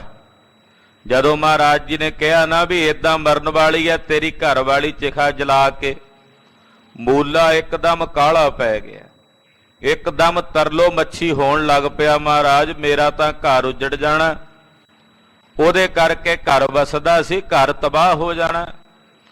ਇੱਕਦਮ ਮੋਹ ਦੀ ਬਿਰਤੀ ਹਿਰਦੇ 'ਚ ਉਪਜ ਆਈ। ਕਿੱਥੇ ਸੀ ਵਿਰਾਗ? ਇਹ ਤਾਂ ਝੂਠਾ ਵਿਰਾਗ ਸੀ ਨਾ, ਦ੍ਰਿੜ ਵਿਰਾਗ ਨਹੀਂ ਸੀ, ਝੂਠਾ ਹੀ ਵਿਰਾਗ ਸੀ। ਕੇਵਲ 5 ਪੈਸੇ ਦੇ ਲਾਲਚ ਵਸ ਹੋ ਕੇ ਕਹਿ ਦਿੱਤਾ ਸੀ ਕਿ ਜੀਵਣਾ ਝੂਠ ਹੈ ਤੇ ਮਰਨਾ ਸੱਚ ਹੈ, ਪਰ ਅੰਦਰ ਗੱਲ ਨਹੀਂ ਸੀ ਵਸੀ। ਉਹ ਇੱਕਦਮ ਬੇਬਲ ਜਿਹਾ ਹੋ ਕੇ, ਜਿਵੇਂ ਕੋਈ ਮੱਛੀ ਨਹੀਂ ਤੜਫਦੀ ਪਾਣੀ ਬਿਨਾ, ਏਦਾਂ ਤੜਫਦਾ ਜਿਹਾ ਹੋਇਆ ਮੂਲਾ ਬੋਲਿਆ, ਬਇਓ ਮੋਹ ਮੈਂ ਧੀਰਜ ਨਾਈ, ਮੋਹ ਦੇ ਵਹਿਣ ਵਿੱਚ ਬਹਿ ਟੁਰਿਆ। ਹੁਣ ਕਿੱਥੇ ਧੀਰਜ ਮਿਲੇ ਮੂਲੇ ਨੂੰ, ਕਿੱਥੇ ਹੌਸਲਾ ਆਵੇ ਮਨ ਦੇ ਵਿੱਚ। ਕਹਿਣ ਲਗਿਓ ਮਮ ਦੂਰ ਆਵਾਸਾ। ਕਹਿਣ ਲੱਗਾ ਮਹਾਰਾਜ ਮੇਰਾ ਘਰ ਤਾਂ ਇੱਥੋਂ ਬੜੀ ਦੂਰ ਹੈ, ਜਿੱਥੇ ਤੁਸੀਂ ਆਪਣੇ ਨਾਲ ਲੈ ਆਇਓ ਉੱਥੇ ਹੁਣ ਆਪਣੇ ਘਰ ਜਾਂਦਿਆਂ ਮੈਨੂੰ ਤਾਂ ਕਈ ਦਿਨ ਲੱਗ ਜਾਣੇ ਆ, ਇੰਨੇ ਨੂੰ ਤਾਂ ਮਹਾਰਾਜ ਪੁਰਾਣੀ ਵੀ ਹੋ ਜਾਣੀ ਆ ਮਰ ਕੇ ਸੜ ਕੇ ਘਰ ਵਾਲੀ, ਕਿੱਥੇ ਪਹੁੰਚਾਂਗਾ ਉੱਥੇ ਤੇ ਕਿਵੇਂ ਉਹ ਬਚੇਗੀ। ਮਹਾਰਾਜ ਸੱਚੇ ਪਾਤਸ਼ਾਹ ਘਰ ਤਾਂ ਮੇਰਾ ਬਹੁਤ ਦੂਰ ਹੈ, ਕਿਸ ਪ੍ਰਕਾਰ ਪਹੁੰਚੋ ਤਿਸ ਪਾਸਾ। ਮੈਂ ਉਹਦੇ ਪਾਸ ਕਿਵੇਂ ਪਹੁੰਚਾਂਗਾ, ਕਿਵੇਂ ਉਹਦੇ ਤਾਈਂ ਜਾ ਕੇ ਉਹਨੂੰ ਬਚਾ ਸਕਾਂਗਾ। ਬਹੁਤ ਦਿਵਸ ਕੋ ਪੰਥ ਮਝਾਰਾ। ਮਹਾਰਾਜ ਕਈ ਦਿਨਾਂ ਦਾ ਰਾਹ ਹੈ, ਕਈ ਦਿਨਾਂ ਦਾ ਪੈਂਡਾ, ਤੁਹਾਡੇ ਨਾਲ ਕਿੰਨੇ ਦਿਨਾਂ ਦਾ ਟੁਰਿਆ ਹੋਇਆ ਇੱਥੇ ਆਇਆ ਹਾਂ, ਕਿਵੇਂ ਹੁਣ ਵਾਪਸ ਜਾ ਸਕਦਾ। ਸੋ ਜਾਮਕ ਮੈਂ ਜਰ ਹੋਈ ਛਾਰਾ। ਮਹਾਰਾਜ ਮੈਂ ਤਾਂ ਹੁਣ ਇਹ ਜਾਣਦਾ ਵੀ ਉਹਨੇ ਉੱਥੇ ਮੇਰੇ ਜਾਣ ਤੋਂ ਪਹਿਲਾਂ ਸੜ ਕੇ ਸੁਆਹ ਹੋ ਜਾਣਾ। ਕੈਸੀ ਉਬਰੇ ਅਬ ਮਮ ਨਾਰੀ। ਮਹਾਰਾਜ ਕਿਰਪਾ ਕਰੋ, ਤੁਸੀਂ ਸੰਤੋ, ਸੰਤ ਦਿਆਲੂ ਹੁੰਦੇ ਨੇ, ਮੇਰੇ ਤੇ ਤਰਸ ਕਰੋ, ਮੇਰੀ ਘਰ ਵਾਲੀ ਕਿਵੇਂ ਉਭਰੇ, ਕਿਵੇਂ ਉਹਦਾ ਬਚਾਅ ਹੋਵੇ, ਕਿਵੇਂ ਉਹ ਬਚ ਸਕਦੀ ਆ, ਉਹ ਤਰਸ ਕਰੋ। ਸ਼ਰਮ ਰੱਖੋ ਮੈਂ ਸ਼ਰਨ ਤੁਮਾਰੀ। ਮਹਾਰਾਜ ਜੀ ਮੈਂ ਤੁਹਾਡੀ ਸ਼ਰਨ ਵਿੱਚ ਹਾਂ, ਜਿਹੋ ਜਿਹਾ ਵੀ ਹਾਂ ਤੁਹਾਡੀ ਪਨਾਹ ਵਿੱਚ ਹਾਂ, ਕਿਰਪਾ ਕਰਕੇ ਮੇਰੀ ਲਾਜ ਰੱਖੋ ਮਹਾਰਾਜ ਜੀ। ਤੁਮ ਜੀ ਕਰੋ ਪੁਚਾਵਨ ਮੋਈ। ਮਹਾਰਾਜ ਜੀ ਤੁਸੀਂ ਮੇਰੇ ਤੇ ਤਰਸ ਕਰਕੇ ਮੈਨੂੰ ਉੱਥੇ ਪਹੁੰਚਾ ਦਿਓ। ਤ੍ਰਿਆ ਤਨ ਤਬੇ ਬਚਾਵਨ ਹੋਈ। ਤੇ ਮੈਂ ਆਪਣੀ ਘਰ ਵਾਲੀ ਦਾ ਤਨ ਸੜਨ ਤੋਂ ਬਚਾ ਸਕਦਾ ਹਾਂ। ਆਪ ਸਮਰੱਥ ਸਰਬ ਪ੍ਰਕਾਰਾ। ਮਹਾਰਾਜ ਜੀ ਤੁਸੀਂ ਸਰਬ ਪ੍ਰਕਾਰ ਕਰਕੇ ਸਮਰੱਥ ਦੇਵ ਹੋ, ਚਾਹੋ ਤਾਂ ਅੱਖ ਦੇ ਫੋਰ ਚ ਮੈਨੂੰ ਉੱਥੇ ਪਹੁੰਚਾ ਸਕਦੇ ਹੋ। ਤੁਮ ਬਿਨ ਮੋਰ ਨ ਅਨਤ ਆਧਾਰਾ। ਮਹਾਰਾਜ ਤੁਹਾਡੇ ਬਿਨਾ ਮੇਰਾ ਕੋਈ ਆਧਾਰ ਨਹੀਂ, ਤੁਹਾਡੇ ਬਿਨਾ ਮੇਰਾ ਕੋਈ ਆਸਰਾ ਨਹੀਂ। ਮੁਸਕਾਨੇ ਸੁਨ ਕੇ ਗੁਣ ਖਾਨੀ। ਜਦੋਂ ਮੂਲੇ ਨੇ ਏਦਾਂ ਤਰਲੋ ਮੱਛੀ ਹੋ ਕੇ ਬੇਨਤੀਆਂ ਕੀਤੀਆਂ, ਸੁਣ ਕੇ ਗੁਰੂ ਨਾਨਕ ਸਾਹਿਬ ਜੀ ਮੁਸਕਰਾ ਪਏ ਤੇ ਮੁਸਕਰਾ ਕੇ ਕਹਿੰਦੇ ਆ ਮੂਲਿਆ ਤੂੰ ਤਾਂ ਕਹਿੰਦਾ ਸੀ ਜੀਵਣਾ ਝੂਠ ਤੇ ਮਰਨਾ ਸੱਚ ਹੈ, ਅੱਜ ਕੀ ਹੋ ਗਿਆ। ਗਰੀਬ ਨਵਾਜ ਪਾਤਸ਼ਾਹ ਜੀ ਮੁਸਕਰਾਏ ਤੇ ਬੋਲੇ, ਕਹਿਓ ਕਿ ਜੇ ਤੈਂ ਅਸ ਮਨ ਮਾਨੀ। ਮਹਾਰਾਜ ਜੀ ਕਹਿੰਦੇ ਮੂਲਿਆ ਜੇ ਤੈਂ ਆਪਣੇ ਮਨ 'ਚ ਇਸੇ ਤਰ੍ਹਾਂ ਮੰਨ ਲਈ ਹੈ, ਜੇ ਤੂੰ ਇਹ ਆਪਣੇ ਮਨ 'ਚ ਜਾਣ ਲਿਆ, ਦੋਨੋਂ ਆਪਣੇ ਮੂੰਦੋ ਲੋਚਨ। ਤੇ ਮੂਲਿਆ ਨੇਤਰ ਬੰਦ ਕਰ ਆਪਣੇ ਦੋਵੇਂ ਤੇ ਰਸਨਾ ਤੋਂ ਕਹਿ ਸਤ ਕਰਤਾਰ। ਜਾਏ ਮਿਲੋ ਕਰ ਸੋਚ ਵਿਮੋਚਨ। ਅੱਖਾਂ ਬੰਦ ਕਰੇਗਾ ਤੇ ਜਦੋਂ ਖੋਲੇਗਾ ਆਪਣੀ ਘਰ ਵਾਲੀ ਦੇ ਕੋਲ ਜਾ ਪਹੁੰਚੇਗਾ ਉਸੇ ਵਕਤ ਹੀ। ਇਹ ਬਚਨ ਸਤਿਗੁਰੂ ਜੀ ਨੇ ਮੁਖੋਂ ਕਹੇ। ਆਇਸਮਾਨ ਕੀਨ ਜਬ ਐਸੇ।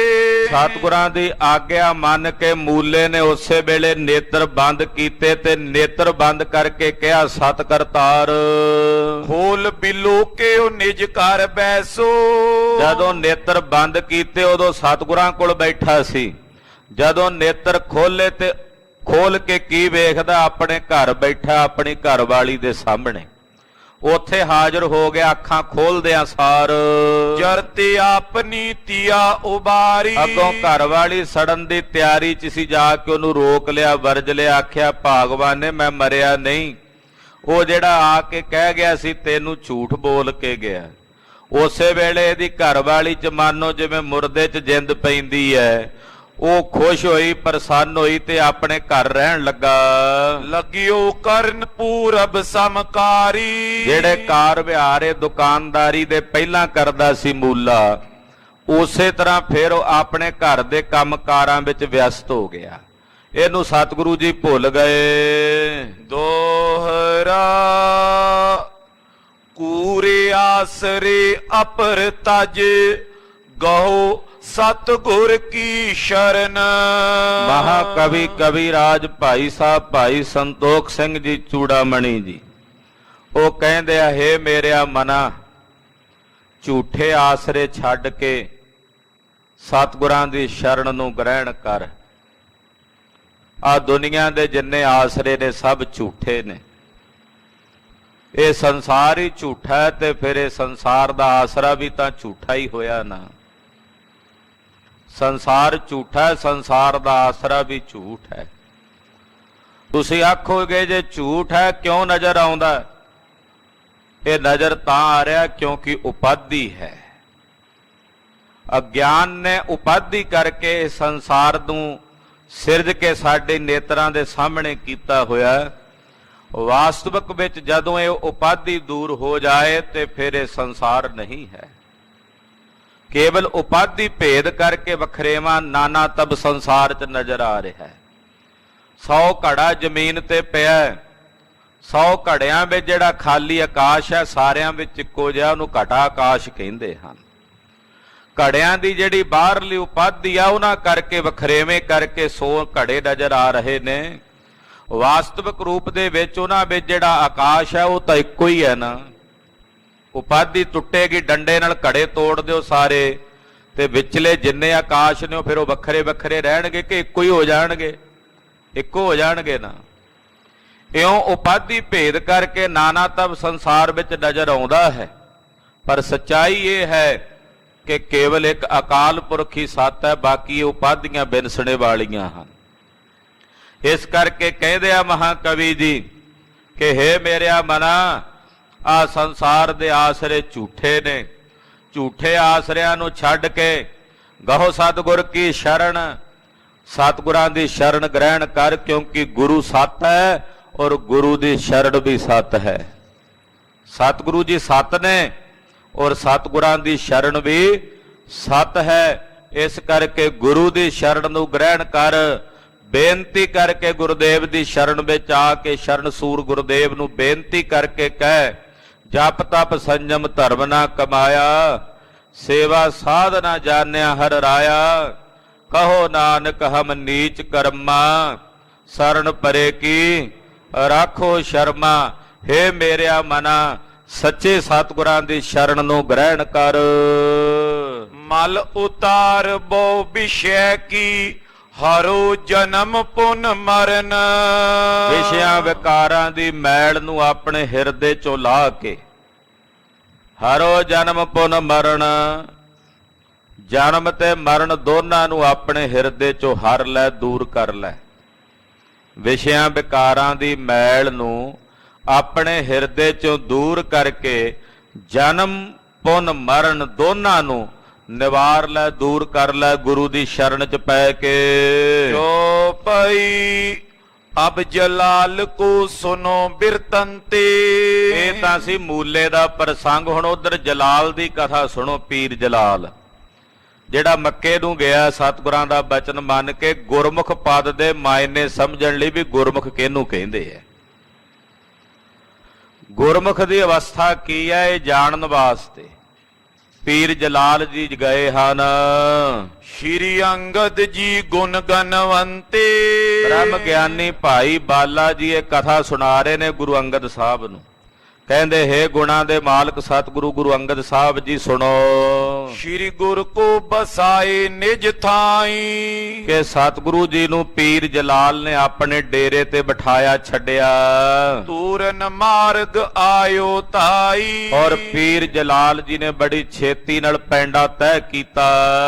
ਦੋਹਰਾ ਗਇਓ ਤਾਂ ਬਿਨ ਬਿਲਮ ਤੇ, ਜੈ ਸਾਗਰ ਕੋ ਤੀਰ। ਕਹਿੰਦੇ ਬਿਨਾਂ ਦੇਰੀ ਤੋਂ ਪੀਰ ਜਲਾਲ ਜੀ ਸਮੁੰਦਰ ਦੇ ਕੰਢੇ ਜਾ ਪਹੁੰਚੇ, ਜਿੱਥੋਂ ਜਹਾਜ਼ ਫੜਨਾ ਸੀ ਮੱਕੇ ਜਾਣ ਲਈ। ਇੱਕ ਜਹਾਜ਼ ਆਇਓ ਤਬੇ, ਚੜ ਬੈਠਿਓ ਪਿਕ ਪੀਰ।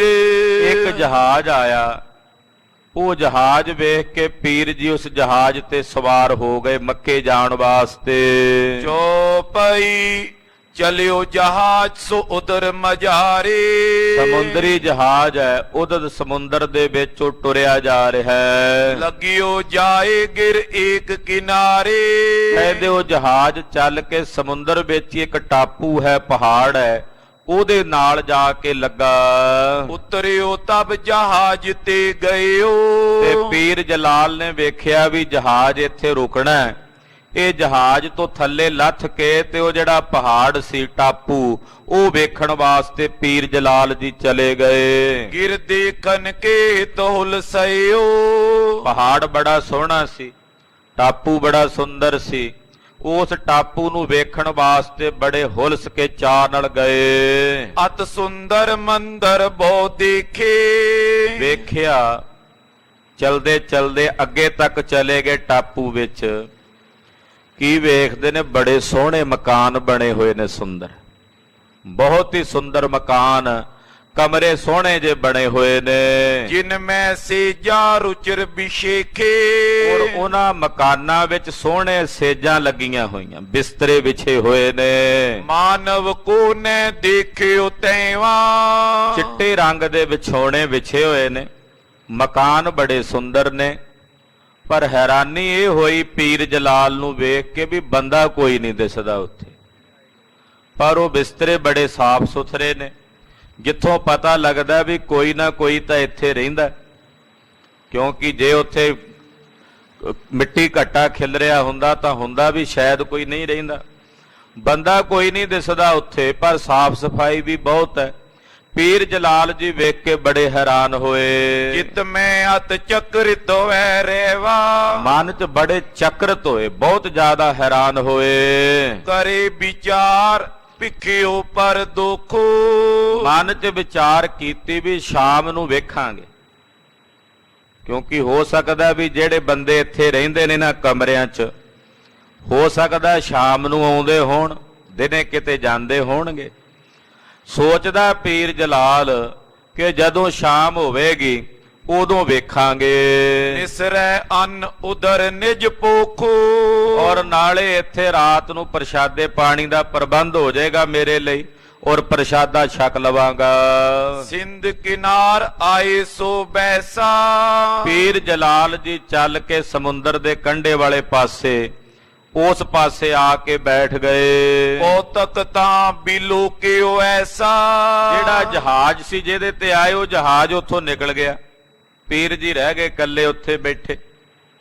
ਪੀਰ ਜੀ ਨੇ ਉੱਥੇ ਇੱਕ ਕੌਤਕ ਵੇਖਿਆ ਸਮੁੰਦਰ ਦੇ ਕੰਢੇ। ਗੁਰੂ ਪਾਤਸ਼ਾਹ ਜੀ ਸਾਰੀ ਲੀਲਾ ਵਿਖਾ ਰਹੇ ਨੇ।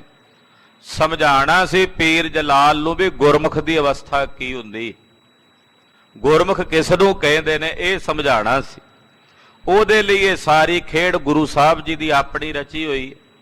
ਸਮੁੰਦਰ ਦੇ ਕੰਢੇ ਆ ਕੇ ਜਦੋਂ ਪੀਰ ਜੀ ਬੈਠੇ ਤੇ ਕੀ ਵੇਖਦੇ ਨੇ, ਬੜੀ ਹੈਰਾਨੀ ਨਾਲ ਚਕਰਤ ਹੋ ਕੇ। ਦੋਹਰਾ ਇੱਕ ਜਹਾਜ਼ ਬੂਡਨ ਲਗਾ, ਰੋਰ ਪਰਿਓ ਤੇ ਸਮਾਏ। ਸਾਹਮਣੇ ਇੱਕ ਜਹਾਜ਼ ਲੰਘ ਰਿਹਾ ਸਮੁੰਦਰ ਚੋਂ, ਇੱਕਦਮ ਡਗਡੋਲੇ ਖਾ ਕੇ ਤੇ ਉਹ ਜਹਾਜ਼ ਡੁੱਬਣ ਲੱਗਾ। ਉਸ ਜਹਾਜ਼ ਵਿੱਚ ਜਿਹੜੇ ਬੰਦੇ ਬੈਠੇ ਨੇ ਉੱਚੀ ਉੱਚੀ ਚੀਖ ਝਾੜਾ ਪਾਈ ਬੈਠੇ ਨੇ ਵੀ ਹੁਣ ਗਏ, ਮਰ ਗਏ। ਏਦਾਂ ਉਹ ਰੋ ਰਹੇ ਹਨ। ਪੀਰ ਤੀਰ ਬੈਸਿਓ ਸੁਨਿਓ, ਬਹੁਤ ਲੋਕ ਬਿਲ ਲਾਏ। ਪੀਰ ਜੀ ਜਲਾਲ ਜੀ ਉੱਥੇ ਬੈਠੇ ਉਹ ਵੇਖ ਰਹੇ ਸੀ ਵੀ ਸਮੁੰਦਰ 'ਚ ਜਹਾਜ਼ ਡੁੱਬਣ ਲੱਗਾ।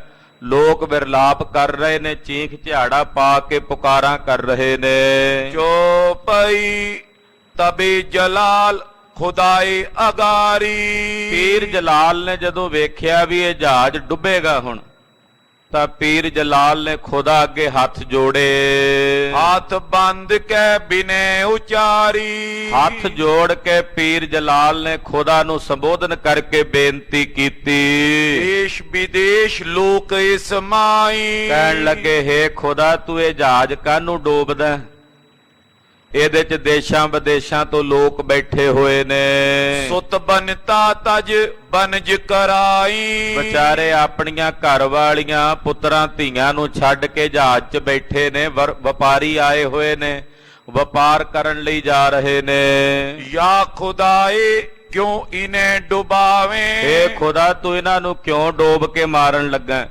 ਤੂੰ ਕਿਉਂ ਇਹਨਾਂ ਨੂੰ ਡੁਬਾਉਂਦਾ ਹੈ? ਸੰਬੰਧੀ ਸੰਗ ਸਭ ਮਰ ਜਾਵੇਂ। ਇਹ ਆਪਣੇ ਸੰਬੰਧੀਆਂ ਸਮੇਤ ਵਿਚਾਰੇ ਸਾਰੇ ਮਾਰੇ ਜਾਣਗੇ ਜੇ ਜਹਾਜ਼ ਡੁੱਬ ਗਿਆ।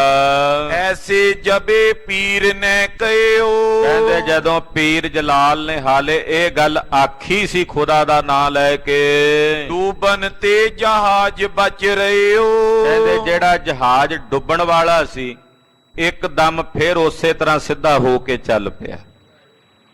ਪੀਰ ਨੇ ਹਾਲੇ ਇਹ ਕਿਹਾ ਹੀ ਸੀ ਪੀਰ ਜਲਾਲ ਨੇ ਕਿ ਇੱਕਦਮ ਉਹ ਜਹਾਜ਼ ਆਪਣੇ ਆਪ ਸਿੱਧਾ ਚੱਲ ਪਿਆ। ਦਿਵਸ ਬਤੀਤੇ ਪੀਰ ਵਿਚਾਰੀ। ਪੀਰ ਹੈਰਾਨ ਵੀ ਹੋਇਆ ਕਿ ਖੁਦਾ ਨੇ ਮੇਰੀ ਬੇਨਤੀ ਝਟ ਸੁਣ ਲਈ ਹੈ, ਜਹਾਜ਼ ਤਾਂ ਫਿਰ ਸਿੱਧਾ ਚੱਲ ਪਿਆ। ਹੈਰਾਨ ਵੀ ਹੋਇਆ।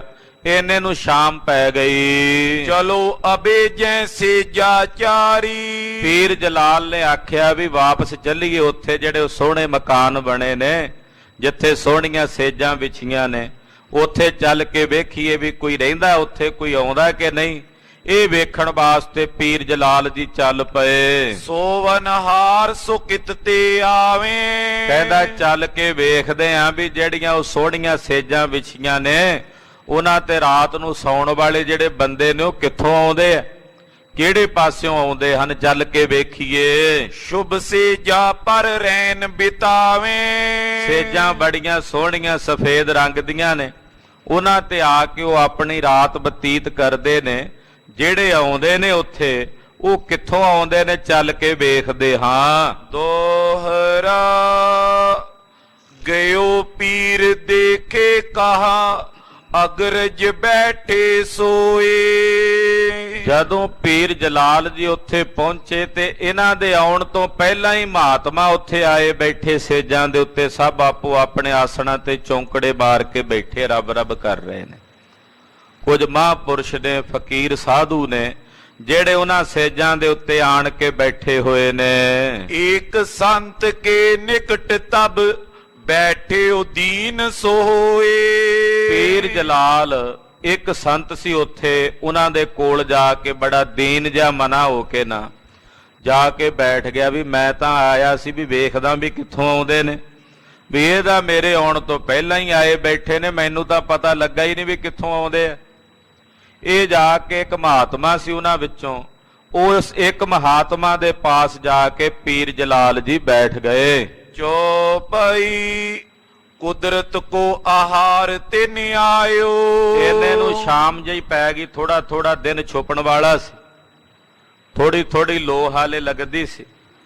ਤਾਂ ਉਸੇ ਵਕਤ ਕਹਿੰਦੇ ਉਹ ਜਿੰਨੇ ਵੀ ਮਹਾਤਮਾ ਬੈਠੇ ਸੀ ਸਾਧੂ, ਉਹਨਾਂ ਕੋਲ ਕੁਦਰਤੀ ਭੋਜਨ ਆਪਣੇ ਆਪ ਪਹੁੰਚਿਆ ਸਾਰਿਆਂ ਪਾਸ। ਸਭ ਅੱਗੇ ਥਾਲ ਪਰੋਸੇ ਹੋਏ ਭੋਜਨ।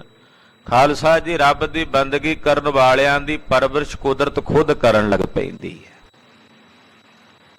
ਪਰਮੇਸ਼ਰ ਦੀ ਜਿਹੜੀ ਕੁਦਰਤ ਹੈ ਨਾ, ਜਿਹੜੇ ਅਕਾਲ ਪੁਰਖ ਦੀ ਬੰਦਗੀ ਕਰਦੇ ਆ, ਬੰਦਗੀ ਕਰਨ ਵਾਲੇ ਬੰਦਗੀ ਵਿੱਚ ਜਦੋਂ ਇੱਕਮਿਕ ਹੋ ਜਾਂਦੇ ਨੇ, ਫਿਰ ਉਹਨਾਂ ਦੇ ਸਰੀਰਾਂ ਦੀ ਪਰਵਰਿਸ਼ ਕੁਦਰਤ ਖੁਦ ਕਰਨ ਲੱਗ ਪੈਂਦੀ ਹੈ। ਦੁਸ਼ਟ ਦਮਨ ਦੇ ਰੂਪ 'ਚ ਸੈਂਕੜੇ ਯੁੱਗਾਂ ਤਾਈਂ ਗੁਰੂ ਕਲਗੀਧਰ ਜੀ ਬੈਠੇ ਰਹੇ ਹੇਮਕੁੰਟ ਪਰਬਤ ਤੇ। ਉੱਥੇ ਕੋਈ ਭੋਜਨ ਨਹੀਂ ਸੀ, ਸਮਾਧੀ ਸਥਿਤ ਨੇ। ਉਹਨਾਂ ਦੇ ਸਰੀਰ ਦੀ ਬਣਤਰ ਕਿਵੇਂ ਬਣੀ ਰਹੀ ਯੁੱਗਾਂ ਤਾਈਂ, ਡਾਕਟਰ ਭਾਈ ਵੀਰ ਸਿੰਘ ਜੀ ਲਿਖਦੇ ਐ, ਉਹ ਕਹਿੰਦੇ ਕੁਦਰਤ ਫਿਰ ਉਹਨਾਂ ਦੇ ਸਰੀਰਾਂ ਦੀ ਪਰਵਰਿਸ਼ ਕਰਨ ਲੱਗ ਪੈਂਦੀ ਹੈ। ਇਹ ਜਿੰਨੇ ਸਾਧੂ ਸਨ, ਕੁਦਰਤੀ ਸਾਰਿਆਂ ਕੋਲ ਆਪਣਾ ਆਪਣਾ ਭੋਜਨ ਉਤਰ ਆਇਆ। ਮਧੁਰ ਸਾਧ ਮਧੂ ਸਮ ਮਨ ਪਾਇਓ। ਕਹਿੰਦੇ ਭੋਜਨ ਕਈ ਪ੍ਰਕਾਰ ਦੇ ਮਿੱਠੇ ਪਕਵਾਨ ਉਹ ਉਹਨਾਂ ਕੋਲ ਆਏ, ਸਾਰੇ ਮਹਾਂਪੁਰਸ਼ਾਂ ਦੇ ਸਨਮੁਖ।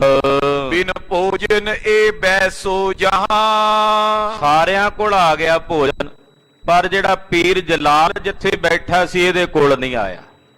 ਬਾਕੀ ਜਿੰਨੇ ਸਾਧੂ ਸੀ, ਉਹ ਜਿੰਨੇ ਮਹਾਤਮਾ ਸੀ, ਸਾਰਿਆਂ ਕੋਲ ਭੋਜਨ ਪਹੁੰਚ ਗਿਆ, ਪਰ ਪੀਰ ਜਲਾਲ ਉਸੇ ਤਰ੍ਹਾਂ ਹੀ ਬੈਠਾ, ਇਹਦੇ ਸਾਹਮਣੇ ਭੋਜਨ ਨਹੀਂ ਆਇਆ। ਭੁੱਖ ਇਹਨੂੰ ਲੱਗੀ ਹੋਈ ਹੈ। ਤੈਂ ਜੋ ਸੰਤ ਤੈਂ ਸੋ ਕਹਾ। ਇਹਦੇ ਕੋਲ ਜਿਹੜੇ ਸੰਤ ਬੈਠੇ ਸੀ, ਉਹਨਾਂ ਨੇ ਵੇਖਿਆ ਵੀ ਇਹ ਕੋਈ ਮਹਾਤਮਾ, ਵੀ ਇਹ ਵੀ ਫਕੀਰ ਹੈ ਪੀਰ ਜਲਾਲ, ਇਹਦੇ ਕੋਲ ਭੋਜਨ ਨਹੀਂ ਆਇਆ। ਤੁਮ ਕੋ ਭੋਜਨ ਕਿਉਂ ਨਹੀਂ ਆਇਓ। ਉਹ ਪੁੱਛਣ ਲੱਗੇ, ਕਹਿੰਦੇ ਭਾਈ ਤੂੰ ਇੱਥੇ ਆਇਆ, ਪਹਿਲੀ ਵੇਰ ਜਾਪਦਾ ਆਇਆ, ਤੇਰੇ ਕੋਲ ਭੋਜਨ ਕਿਉਂ ਨਹੀਂ ਆਇਆ, ਸਾਰਿਆਂ ਕੋਲ ਆ ਗਿਆ। ਵੀ ਇੱਥੇ ਤਾਂ ਕੁਦਰਤੀ ਭੋਜਨ ਆਉਂਦਾ ਪਰਮੇਸ਼ਰ ਵੱਲੋਂ ਸਾਰਿਆਂ ਕੋਲ, ਤੇਰੇ ਕੋਲ ਕਿਉਂ ਨਹੀਂ ਆਇਆ। ਏਦਾਂ ਪੀਰ ਜਲਾਲ ਨੂੰ ਇੱਕ ਮਹਾਤਮਾ ਨੇ ਪੁੱਛਿਆ। ਕਿਉਂ ਕਹਿ ਟਿਗ ਸੋ ਮੰਤ ਸਿਧਾਇਓ। ਪੀਰ ਜਲਾਲ ਨੇ ਅੱਗੋਂ ਹੱਥ ਖਾਲੀ ਕਰਕੇ ਕਹਿੰਦਾ ਜੀ ਪਤਾ ਨਹੀਂ, ਮੈਨੂੰ ਤਾਂ ਪਤਾ ਨਹੀਂ। ਉਹ ਜਿਹੜੇ ਸੰਤ ਸੀ ਨਾ, ਇਹਦੇ ਕੋਲ ਉੱਠੇ ਤੇ ਜਿਹੜਾ ਉਹਨਾਂ ਦੇ ਵੱਡੇ ਮਹੰਤ ਸੀ ਸਾਰਿਆਂ ਵਿੱਚੋਂ ਮੁਖੀ ਸੰਤ, ਉਹਨਾਂ ਦੇ ਕੋਲੋਂ ਚੱਲ ਕੇ ਗਿਆ। ਕਯੋ ਜਾਏ ਤਿਨ ਹਮਰੇ ਤੀਰ।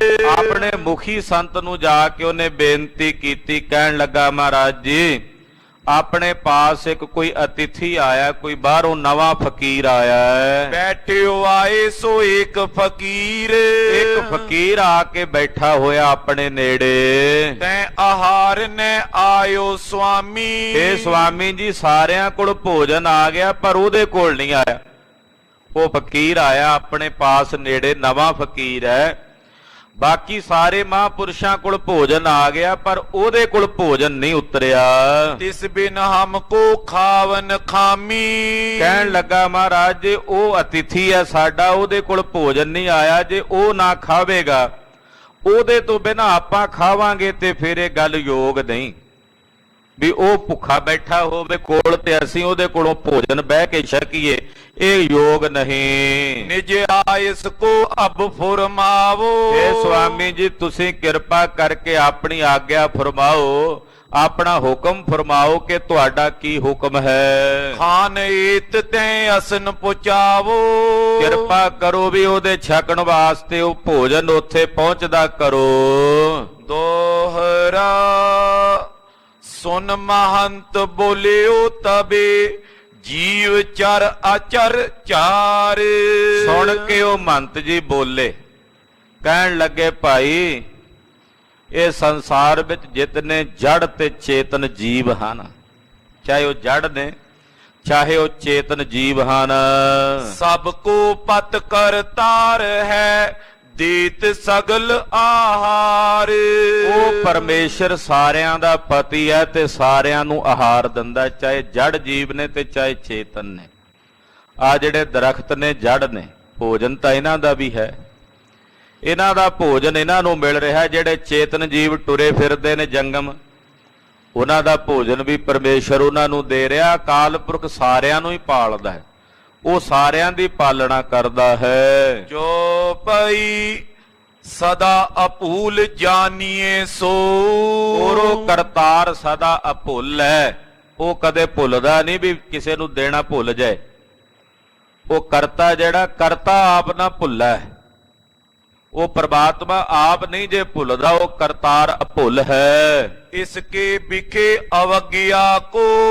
ਆਪਣੇ ਕੋਲ ਸਾਰਿਆਂ ਕੋਲ ਜਿਹੜਾ ਭੋਜਨ ਆਉਂਦਾ ਕਰਤਾਰ ਦਾ ਭੇਜਿਆ ਆਉਂਦਾ। ਕਹਿੰਦਾ ਜੀ ਹਾਂ, ਕਹਿੰਦੇ ਜੇ ਉਹਦੇ ਕੋਲ ਕਰਤਾਰ ਨੇ ਨਹੀਂ ਭੇਜਿਆ, ਉਹ ਜਿਹੜਾ ਪੀਰ ਆਇਆ ਜਲਾਲ, ਤੇ ਇਹਦਾ ਮਤਲਬ ਹੈ ਵੀ ਉਹਦੇ 'ਚ ਕੋਈ ਨਾ ਕੋਈ ਖਾਮੀ ਹੋਵੇਗੀ, ਤਾਂ ਹੀ ਨਹੀਂ ਆਇਆ ਨਾ। ਉਹਦੇ 'ਚ ਕੋਈ ਨਾ ਕੋਈ ਖਾਮੀ ਹੋਵੇਗੀ ਕਿ ਉਹਦੇ ਕੋਲ ਕਰਤਾਰ ਦਾ ਭੋਜਨ ਭੇਜਿਆ ਨਹੀਂ ਆਇਆ। ਕਿਉਂ ਚਿੰਤਾ ਤੂੰ ਮਨ ਮੈਂ ਠਾਨੇ। ਪਿਆਰਿਆ ਤੂੰ ਆਪਣੇ ਮਨ 'ਚ ਕਿਉਂ ਚਿੰਤਾ ਕਰਦਾ ਉਹਦੀ, ਤੂੰ ਉਹਦਾ ਫਿਕਰ ਕਿਉਂ ਕਰਦਾ?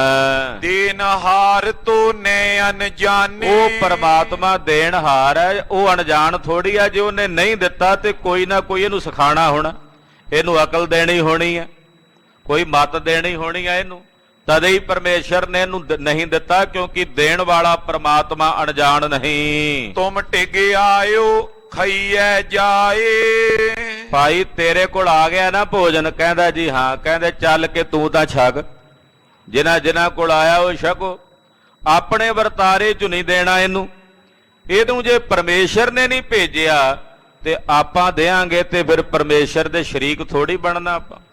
ਰੱਬ ਨੇ ਨਹੀਂ ਦਿੱਤਾ ਇਹਨੂੰ, ਕਿਉਂਕਿ ਜਿੱਥੇ ਆਇਆ ਬੈਠਾ ਇੱਥੇ ਪਰਮੇਸ਼ਰ ਦੇ ਰਿਹਾ ਸਾਨੂੰ ਸਾਰਿਆਂ ਨੂੰ। ਉਹਦਾ ਭੇਜਿਆ ਕੁਦਰਤ ਦੇ ਨਾਲ ਭੋਜਨ ਆਉਂਦਾ, ਇਹਦੇ ਕੋਲ ਨਹੀਂ ਆਇਆ।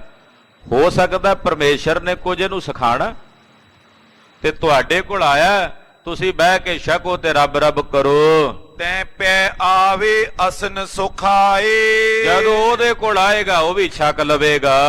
ਸੁਨ ਮਹੰਤ ਤੇ ਚੱਲ ਪੁੰਨ ਆਇਓ। ਉਹ ਸੰਤ ਨੇ ਆਪਣੇ ਮਹੰਤ ਦੇ ਬੋਲ ਸੁਣੇ ਤੇ ਸੁਣ ਕੇ ਵਾਪਸ ਆਇਆ। ਬੈਠਿਓ ਨਿਜ ਭੋਜਨ ਕੋ ਖਾਇਓ। ਆ ਕੇ ਆਪਣੇ ਥਾਲ 'ਚ ਉਹ ਤਾਂ ਬਹਿ ਕੇ ਭੋਜਨ ਛਕਣ ਲੱਗ ਪਿਆ। ਪੀਰ ਜਲਾਲ ਕੋਲ ਭੁੱਖਾ ਬੈਠਾ ਰਿਹਾ। ਉਹ ਵੇਖੀ ਜੇ ਵੀ ਮੇਰੇ ਵਾਸਤੇ ਤਾਂ ਕੋਈ ਪ੍ਰਬੰਧ ਨਹੀਂ ਹੋਇਆ। ਉਹ ਕਹਿੰਦਾ ਇਹਨਾਂ ਵਾਸਤੇ ਕਿਹੜਾ ਕੋਈ ਮੈਂ ਪ੍ਰਬੰਧ ਕੀਤਾ, ਜਾਂ ਇਹਨਾਂ ਨੇ ਕਿਹੜਾ ਆਪਣੇ ਆਪ ਕੋਈ ਪ੍ਰਬੰਧ ਕੀਤਾ? ਇਹਨਾਂ ਦਾ ਪ੍ਰਬੰਧ ਭੋਜਨ ਦਾ ਪਰਮੇਸ਼ਰ ਪਿਆ ਕਰਦਾ, ਅਕਾਲ ਪੁਰਖ ਪਿਆ ਕਰਦਾ। ਖਾਲਸਾ ਜੀ ਪਰਮੇਸ਼ਰ ਸਭ ਦਾ ਪ੍ਰਬੰਧ ਸਰਬ ਥਾਵਾਂ ਤੇ ਕਰਨੇ ਵਾਲਾ ਹੈ, ਉਹ ਨਿਰੰਕਾਰ ਹੈ। ਇੱਕ ਮਹਾਤਮਾ ਬੜੀ ਸਿੱਧ ਅਵਸਥਾ ਦੇ ਮਾਲਕ, ਨੇਤਰ ਨਹੀਂ ਸਨ ਉਹਨਾਂ ਦੇ। ਉਹ ਪਟਨਾ ਸਾਹਿਬ ਦੇ ਇਲਾਕੇ ਦੇ ਵਿੱਚ ਇੱਕ ਸਟੇਸ਼ਨ ਤੇ ਖੜੇ ਇਕੱਲੇ, 80 ਜਾਣ, ਅੱਖਾਂ ਕੰਮ ਨਹੀਂ ਸਨ ਕਰਦੀਆਂ, ਨੇਤਰ ਨਹੀਂ ਸਨ ਉਹਨਾਂ ਦੇ, ਵੇਖ ਨਹੀਂ ਸਨ ਸਕਦੇ, ਪਰ ਹੱਸ ਰਹੇ ਨੇ, ਬੜੇ ਖੁਸ਼, ਬੜੇ ਪ੍ਰਸੰਨ। ਉਹਨਾਂ ਨੂੰ ਖੁਸ਼ ਹੋਇਆ ਵੇਖ ਕੇ ਸਾਹਮਣੇ ਇੱਕ ਬੰਦਾ ਉਹਨਾਂ ਨੂੰ ਕਹਿਣ ਲੱਗਾ, ਮਹਾਰਾਜ ਕੀ ਮਿਲ ਗਿਆ, ਬੜੇ ਖੁਸ਼ ਹੋ? ਉਹ ਕਹਿੰਦੇ, ਬੇਟਾ ਇੰਨਾ ਕੁਝ ਮਿਲਿਆ ਵੀ ਖੁਸ਼ੀ ਦਾ ਅੰਦਾਜ਼ਾ ਹੀ ਕੋਈ ਨਹੀਂ, ਤੇ ਉਹਦੇ ਵਿੱਚੋਂ ਤੈਨੂੰ ਮੈਂ ਵੀ ਹਿੱਸਾ ਦਿਆਂਗਾ। ਉਹ ਕਹਿਣ ਲੱਗਾ ਵੀ ਜੋ ਇੰਨਾ ਕੁਝ ਮਿਲਿਆ, ਇੰਨੇ ਖੁਸ਼ ਨੇ, ਕਹਿੰਦੇ ਉਹਦੇ ਵਿੱਚੋਂ ਤੈਨੂੰ ਹਿੱਸਾ ਦਿਆਂਗਾ। ਉਹ ਬੜਾ ਹੈਰਾਨ ਹੋਇਆ, ਕਹਿੰਦਾ ਮਹਾਰਾਜ ਮੈਂ ਕੀ ਕਰਾਂ ਤੁਹਾਡੇ ਲਈ ਸੇਵਾ, ਦੱਸੋ। ਕਹਿੰਦੇ ਏਦਾਂ ਕਰ ਵੀ ਜਾ, ਪਟਨਾ ਸਾਹਿਬ ਦੀਆਂ 2 ਟਿਕਟਾਂ ਲੈ ਆ, ਇੱਕ ਆਪਣੇ ਵਾਸਤੇ, ਇੱਕ ਮੇਰੇ ਵਾਸਤੇ। ਹੁਣ ਉਹਦੀ ਪੈਸੇ ਆਪਣੀ ਜੇਬ ਚ, ਉਹ ਵੀ ਹੈਰਾਨ ਹੋਵੇ ਵੀ ਇਹ ਤਾਂ ਹੁਕਮ ਪਿਆ ਕਰਦਾ ਮੈਨੂੰ। ਉਹ ਗਿਆ, ਜਾ ਕੇ ਉਹਨੇ 2 ਟਿਕਟਾਂ ਲਈਆਂ, ਇੱਕ ਆਪਣੇ ਵਾਸਤੇ ਲੈ ਲਈ, ਇੱਕ ਸੰਤ ਜੀ ਵਾਸਤੇ ਲੈ ਲਈ। ਟਿਕਟਾਂ ਲੈ ਕੇ ਆ ਕੇ ਟਿਕਟਾਂ ਦਿੱਤੀਆਂ ਤੇ ਪੁੱਛਣ ਲੱਗਾ, ਕਹਿੰਦਾ ਹਾਂ ਮਹਾਰਾਜ ਹੁਣ ਤੁਸੀਂ ਕਹਿੰਦੇ ਸੀ ਵੀ ਤੁਹਾਨੂੰ ਜੋ ਕੁਝ ਮਿਲਿਆ ਉਹਦੇ ਚੋਂ ਮੈਨੂੰ ਵੀ ਕੁਝ ਦਿਓਗੇ, ਤੇ ਤੁਸੀਂ ਬੜੇ ਖੁਸ਼ ਸੀ, ਦੱਸੋ। ਕਹਿਣ ਲੱਗਾ ਵੀ ਮੇਰੀ ਖੁਸ਼ੀ ਦਾ ਅੰਦਾਜ਼ਾ ਇਸ ਕਰਕੇ ਨਹੀਂ ਕਿ ਜੋ ਹਰ ਜਗ੍ਹਾ ਤੇ ਮੇਰੀ ਵਿਵਸਥਾ ਕਰ ਦੇਵੇ, ਕਹਿੰਦੇ ਹਰ ਥਾਂ ਤੇ ਮੇਰੀ ਵਿਵਸਥਾ ਕਰ ਦੇਵੇ, ਉਹਦੇ ਵਰਗਾ ਅਕਾਲ ਪੁਰਖ ਪਰਮੇਸ਼ਰ ਜੋ ਮੇਰੇ ਨਾਲ ਇੰਨਾ ਸਨੇਹ ਕਰਦਾ, ਮੈਨੂੰ ਹਰ ਜਗ੍ਹਾ ਤੇ ਮਿਲ ਜਾਂਦਾ ਹੈ। ਕਹਿੰਦਾ ਅੱਜ ਵੇਖ, ਮੇਰੇ ਕੋਲ ਜੇਬ 'ਚ ਪੈਸੇ ਨਹੀਂ ਸੀ, ਉਹਨੇ ਤੈਨੂੰ ਭੇਜ ਦਿੱਤਾ, ਤੂੰ ਮੇਰੀ ਵੀ ਟਿਕਟ ਲੈ ਆ, ਆਪਣੀ ਵੀ ਲੈ ਆ, ਖੀਸਾ ਤੇਰਾ ਤੇ ਹੱਥ ਮੇਰਾ ਬਣਾ ਦਿੱਤਾ। ਕਹਿੰਦਾ ਹੋਰ ਦੱਸ ਵੀ ਮੈਨੂੰ ਇਹਦੇ ਤੋਂ ਵੱਧ ਕੀ ਚਾਹੀਦਾ। ਸਤਿ ਸ੍ਰੀ ਅਕਾਲ। ਉਹ ਪਰਮੇਸ਼ਰ ਸਰਬ ਦੀ ਵਿਵਸਥਾ ਸਰਬ ਥਾਈਂ ਕਰ ਦਿੰਦਾ। ਸਵਾਮੀ ਰਾਮ ਤੀਰਥ ਜੀ ਹੋਏ ਬੜੇ ਮਹਾਂਪੁਰਸ਼, ਜਿਨ੍ਹਾਂ ਦੀ ਜੀਵਨੀ ਪ੍ਰੋਫੈਸਰ ਪੂਰਨ ਸਿੰਘ ਹੋਣਾ ਨੇ ਲਿਖੀ। ਉਹ ਪ੍ਰੋਫੈਸਰ ਪੂਰਨ ਸਿੰਘ ਜਿਨ੍ਹਾਂ ਨੇ ਬਚਨ ਕਹੇ ਨੇ ਪੰਜਾਬ ਵਸਦਾ ਗੁਰਾਂ ਦੇ ਨਾਂ ਤੇ, ਪ੍ਰੋਫੈਸਰ ਪੂਰਨ ਸਿੰਘ, ਉਹਨਾਂ ਨੇ ਜੀਵਨੀ ਲਿਖੀ ਸਵਾਮੀ ਰਾਮ ਤੀਰਥ ਜੀ ਦੀ। ਉਹ ਜਾਪਾਨ ਗਏ ਨਾ, ਪਹਿਲੀ ਵਾਰ ਸਮੁੰਦਰੀ ਜਹਾਜ਼ ਤੋਂ ਥੱਲੇ ਉਤਰੇ ਤੇ ਕੋਈ ਲੈਣ ਨਹੀਂ ਆਇਆ ਉਹਨਾਂ ਨੂੰ। ਬਾਕੀ ਜਿਹੜੇ ਮੁਸਾਫਰ ਆਏ ਸਾਰੇ ਉਹਨਾਂ ਨੂੰ ਲੈਣ ਪਹੁੰਚੇ, ਸਭ ਲੈ ਕੇ ਚਲੇ ਗਏ। ਸਵਾਮੀ ਰਾਮ ਤੀਰਥ ਜੀ ਇਕੱਲੇ ਖੜੇ। ਉਹਨਾਂ ਨੂੰ ਵੇਖ ਕੇ ਇੱਕ ਉੱਥੇ ਹੀ ਪੋਟ ਤੇ ਬੈਠਾ ਸੀ ਬੰਦਾ, ਉਹ ਵੇਖ ਕੇ ਬੜਾ ਚਿੰਤਤ ਜਾਂ ਹੈਰਾਨੀ ਜੀ ਨਾਲ ਕਹਿੰਦੇ ਵੀ ਇਹਨਾਂ ਨੂੰ ਕੋਈ ਲੈਣ ਹੀ ਨਹੀਂ ਆਇਆ। ਉਹ ਗਿਆ, ਜਾ ਕੇ ਕਹਿਣ ਲੱਗਾ, ਸਵਾਮੀ ਜੀ, ਸੰਤ ਜੀ, ਵੀ ਤੁਹਾਨੂੰ ਕੋਈ ਲੈਣ ਨਹੀਂ ਆਇਆ। ਉਹ ਕਹਿਣ ਲੱਗੇ, ਤੂੰ ਤਾਂ ਆ ਗਿਆ ਬੇਟਾ, ਤੈਨੂੰ ਤਾਂ ਮੇਰੇ ਭਗਵਾਨ ਨੇ, ਰਾਮ ਨੇ ਭੇਜ ਦਿੱਤਾ, ਤੂੰ ਤਾਂ ਆ ਗਿਆ। ਕਹਿੰਦਾ ਮੈਂ ਤਾਂ ਉਦਾਂ ਪੁੱਛਣ ਆਇਆ। ਕਹਿੰਦੇ ਵੀ ਤੇਰੇ ਨਾਲ, ਉਹ ਕਹਿੰਦਾ ਮੈਂ ਕਿਹੜਾ ਤੁਹਾਨੂੰ ਜਾਣਦਾ। ਕਹਿੰਦੇ ਮੈਂ ਤਾਂ ਤੈਨੂੰ ਜਾਣਦਾ ਹਾਂ, ਤੇਰੇ ਨਾਲ ਤਾਂ ਮੇਰਾ ਸਨੇਹ ਹੀ ਬੜਾ। ਉਹ ਕਹਿੰਦਾ ਜੀ ਉਹ ਕਿਵੇਂ? ਕਹਿੰਦੇ ਵੀ ਬਾਕੀ ਵੇਖ ਕਿੰਨੇ ਸੈਂਕੜੇ ਲੋਕ ਤੁਰੇ ਫਿਰਦੇ ਇੱਥੇ, ਕਿਸੇ ਨੂੰ ਮੇਰੀ ਚਿੰਤਾ ਹੋਈ ਆ ਵੀ ਇਕੱਲਾ ਖੜਾ, ਤੈਨੂੰ ਚਿੰਤਾ ਹੋਈ ਆ ਮੇਰੀ ਵੀ ਇਕੱਲਾ ਖੜਾ। ਇਹਦਾ ਮਤਲਬ ਤੇਰੇ ਅੰਦਰ ਤੇ ਮੇਰਾ ਕੋਈ ਸੰਬੰਧ ਹੈ ਨਾ ਪੂਰਵਲੇ ਜਨਮ ਦਾ, ਤਾਂ ਹੀ ਤੂੰ ਮੇਰੀ ਚਿੰਤਾ ਕੀਤੀ ਤੇ ਕੋਲ ਆਇਆ। ਉਸੇ ਵੇਲੇ ਚਰਨੀ ਢਹਿ ਕੇ ਕਹਿੰਦਾ, ਚਲੋ ਮਹਾਰਾਜ ਮੇਰੇ ਘਰ ਹੀ ਚੱਲਦੇ ਆ। ਰੱਬ ਦੇ ਪਿਆਰੇ ਪਰਮੇਸ਼ਰ ਦੇ ਆਸ਼ਰਿਤ ਹੁੰਦੇ ਆ, ਉਹਨਾਂ ਦੀ ਵਿਵਸਥਾ ਹਰ ਜਗ੍ਹਾ ਤੇ ਪਾਰ ਬ੍ਰਹਮ ਪਰਮੇਸ਼ਰ ਜੀ ਕਰ ਦਿੰਦੇ। ਪੀਰ ਜਲਾਲ ਬੈਠਾ ਰਿਹਾ ਭੁੱਖਾ, ਬਾਕੀ ਸਾਰੇ ਸੰਤਾਂ ਦੀ ਵਿਵਸਥਾ ਹੋ ਗਈ, ਭੋਜਨ ਦੀ ਪਰਮੇਸ਼ਰ ਨੇ ਕਰ ਦਿੱਤੀ, ਉਹਦੀ ਨਹੀਂ ਕੀਤੀ। ਤੇ ਮਹੰਤ ਜੀ ਕਹਿ ਰਹੇ ਨੇ ਇਹਦਾ ਮਤਲਬ ਵੀ ਇਹਦੇ 'ਚ ਕੋਈ ਖਾਮੀਆਂ, ਤਦੇ ਨਹੀਂ ਗੱਲ ਬਣੀ। ਉਹ ਖਾਮੀ ਨਾ ਹੁੰਦੀ ਤੇ ਇਹਦੀ ਵਿਵਸਥਾ ਵੀ ਹੋ ਜਾਂਦੀ। ਪੀਰ ਜਲਾਲ ਭੁੱਖਾ ਬੈਠਾ ਰਿਹਾ, ਬਾਕੀ ਜਿੰਨੇ ਉਹ ਮਹਾਤਮਾ ਸਨ ਸਾਰੇ ਬਹਿ ਕੇ ਭੋਜਨ ਛਕ ਰਹੇ ਨੇ। ਦੋਹਰਾ ਨਿਸ ਜਲਾਲ ਭੂਖਾ ਰਿਓ, ਮਨ ਮੈਂ ਕਰਤ ਵਿਚਾਰੇ। ਰਾਤ ਨੂੰ ਜਲਾਲ ਭੁੱਖਾ ਹੀ ਰਿਹਾ ਤੇ ਮਨ ਹੀ ਮਨ ਵਿਚਾਰ ਕਰਦਾ, ਆਵਤ ਇਹ ਦੇਖੇ ਨਹੀਂ, ਜਾਵਤ ਲਿਓ ਨਿਹਾਰੇ। ਕਹਿੰਦੇ ਆਉਂਦੇ ਵੇਖੇ ਨਹੀਂ ਇਹ ਸੰਤ ਕਿੱਥੋਂ ਆਏ ਨੇ,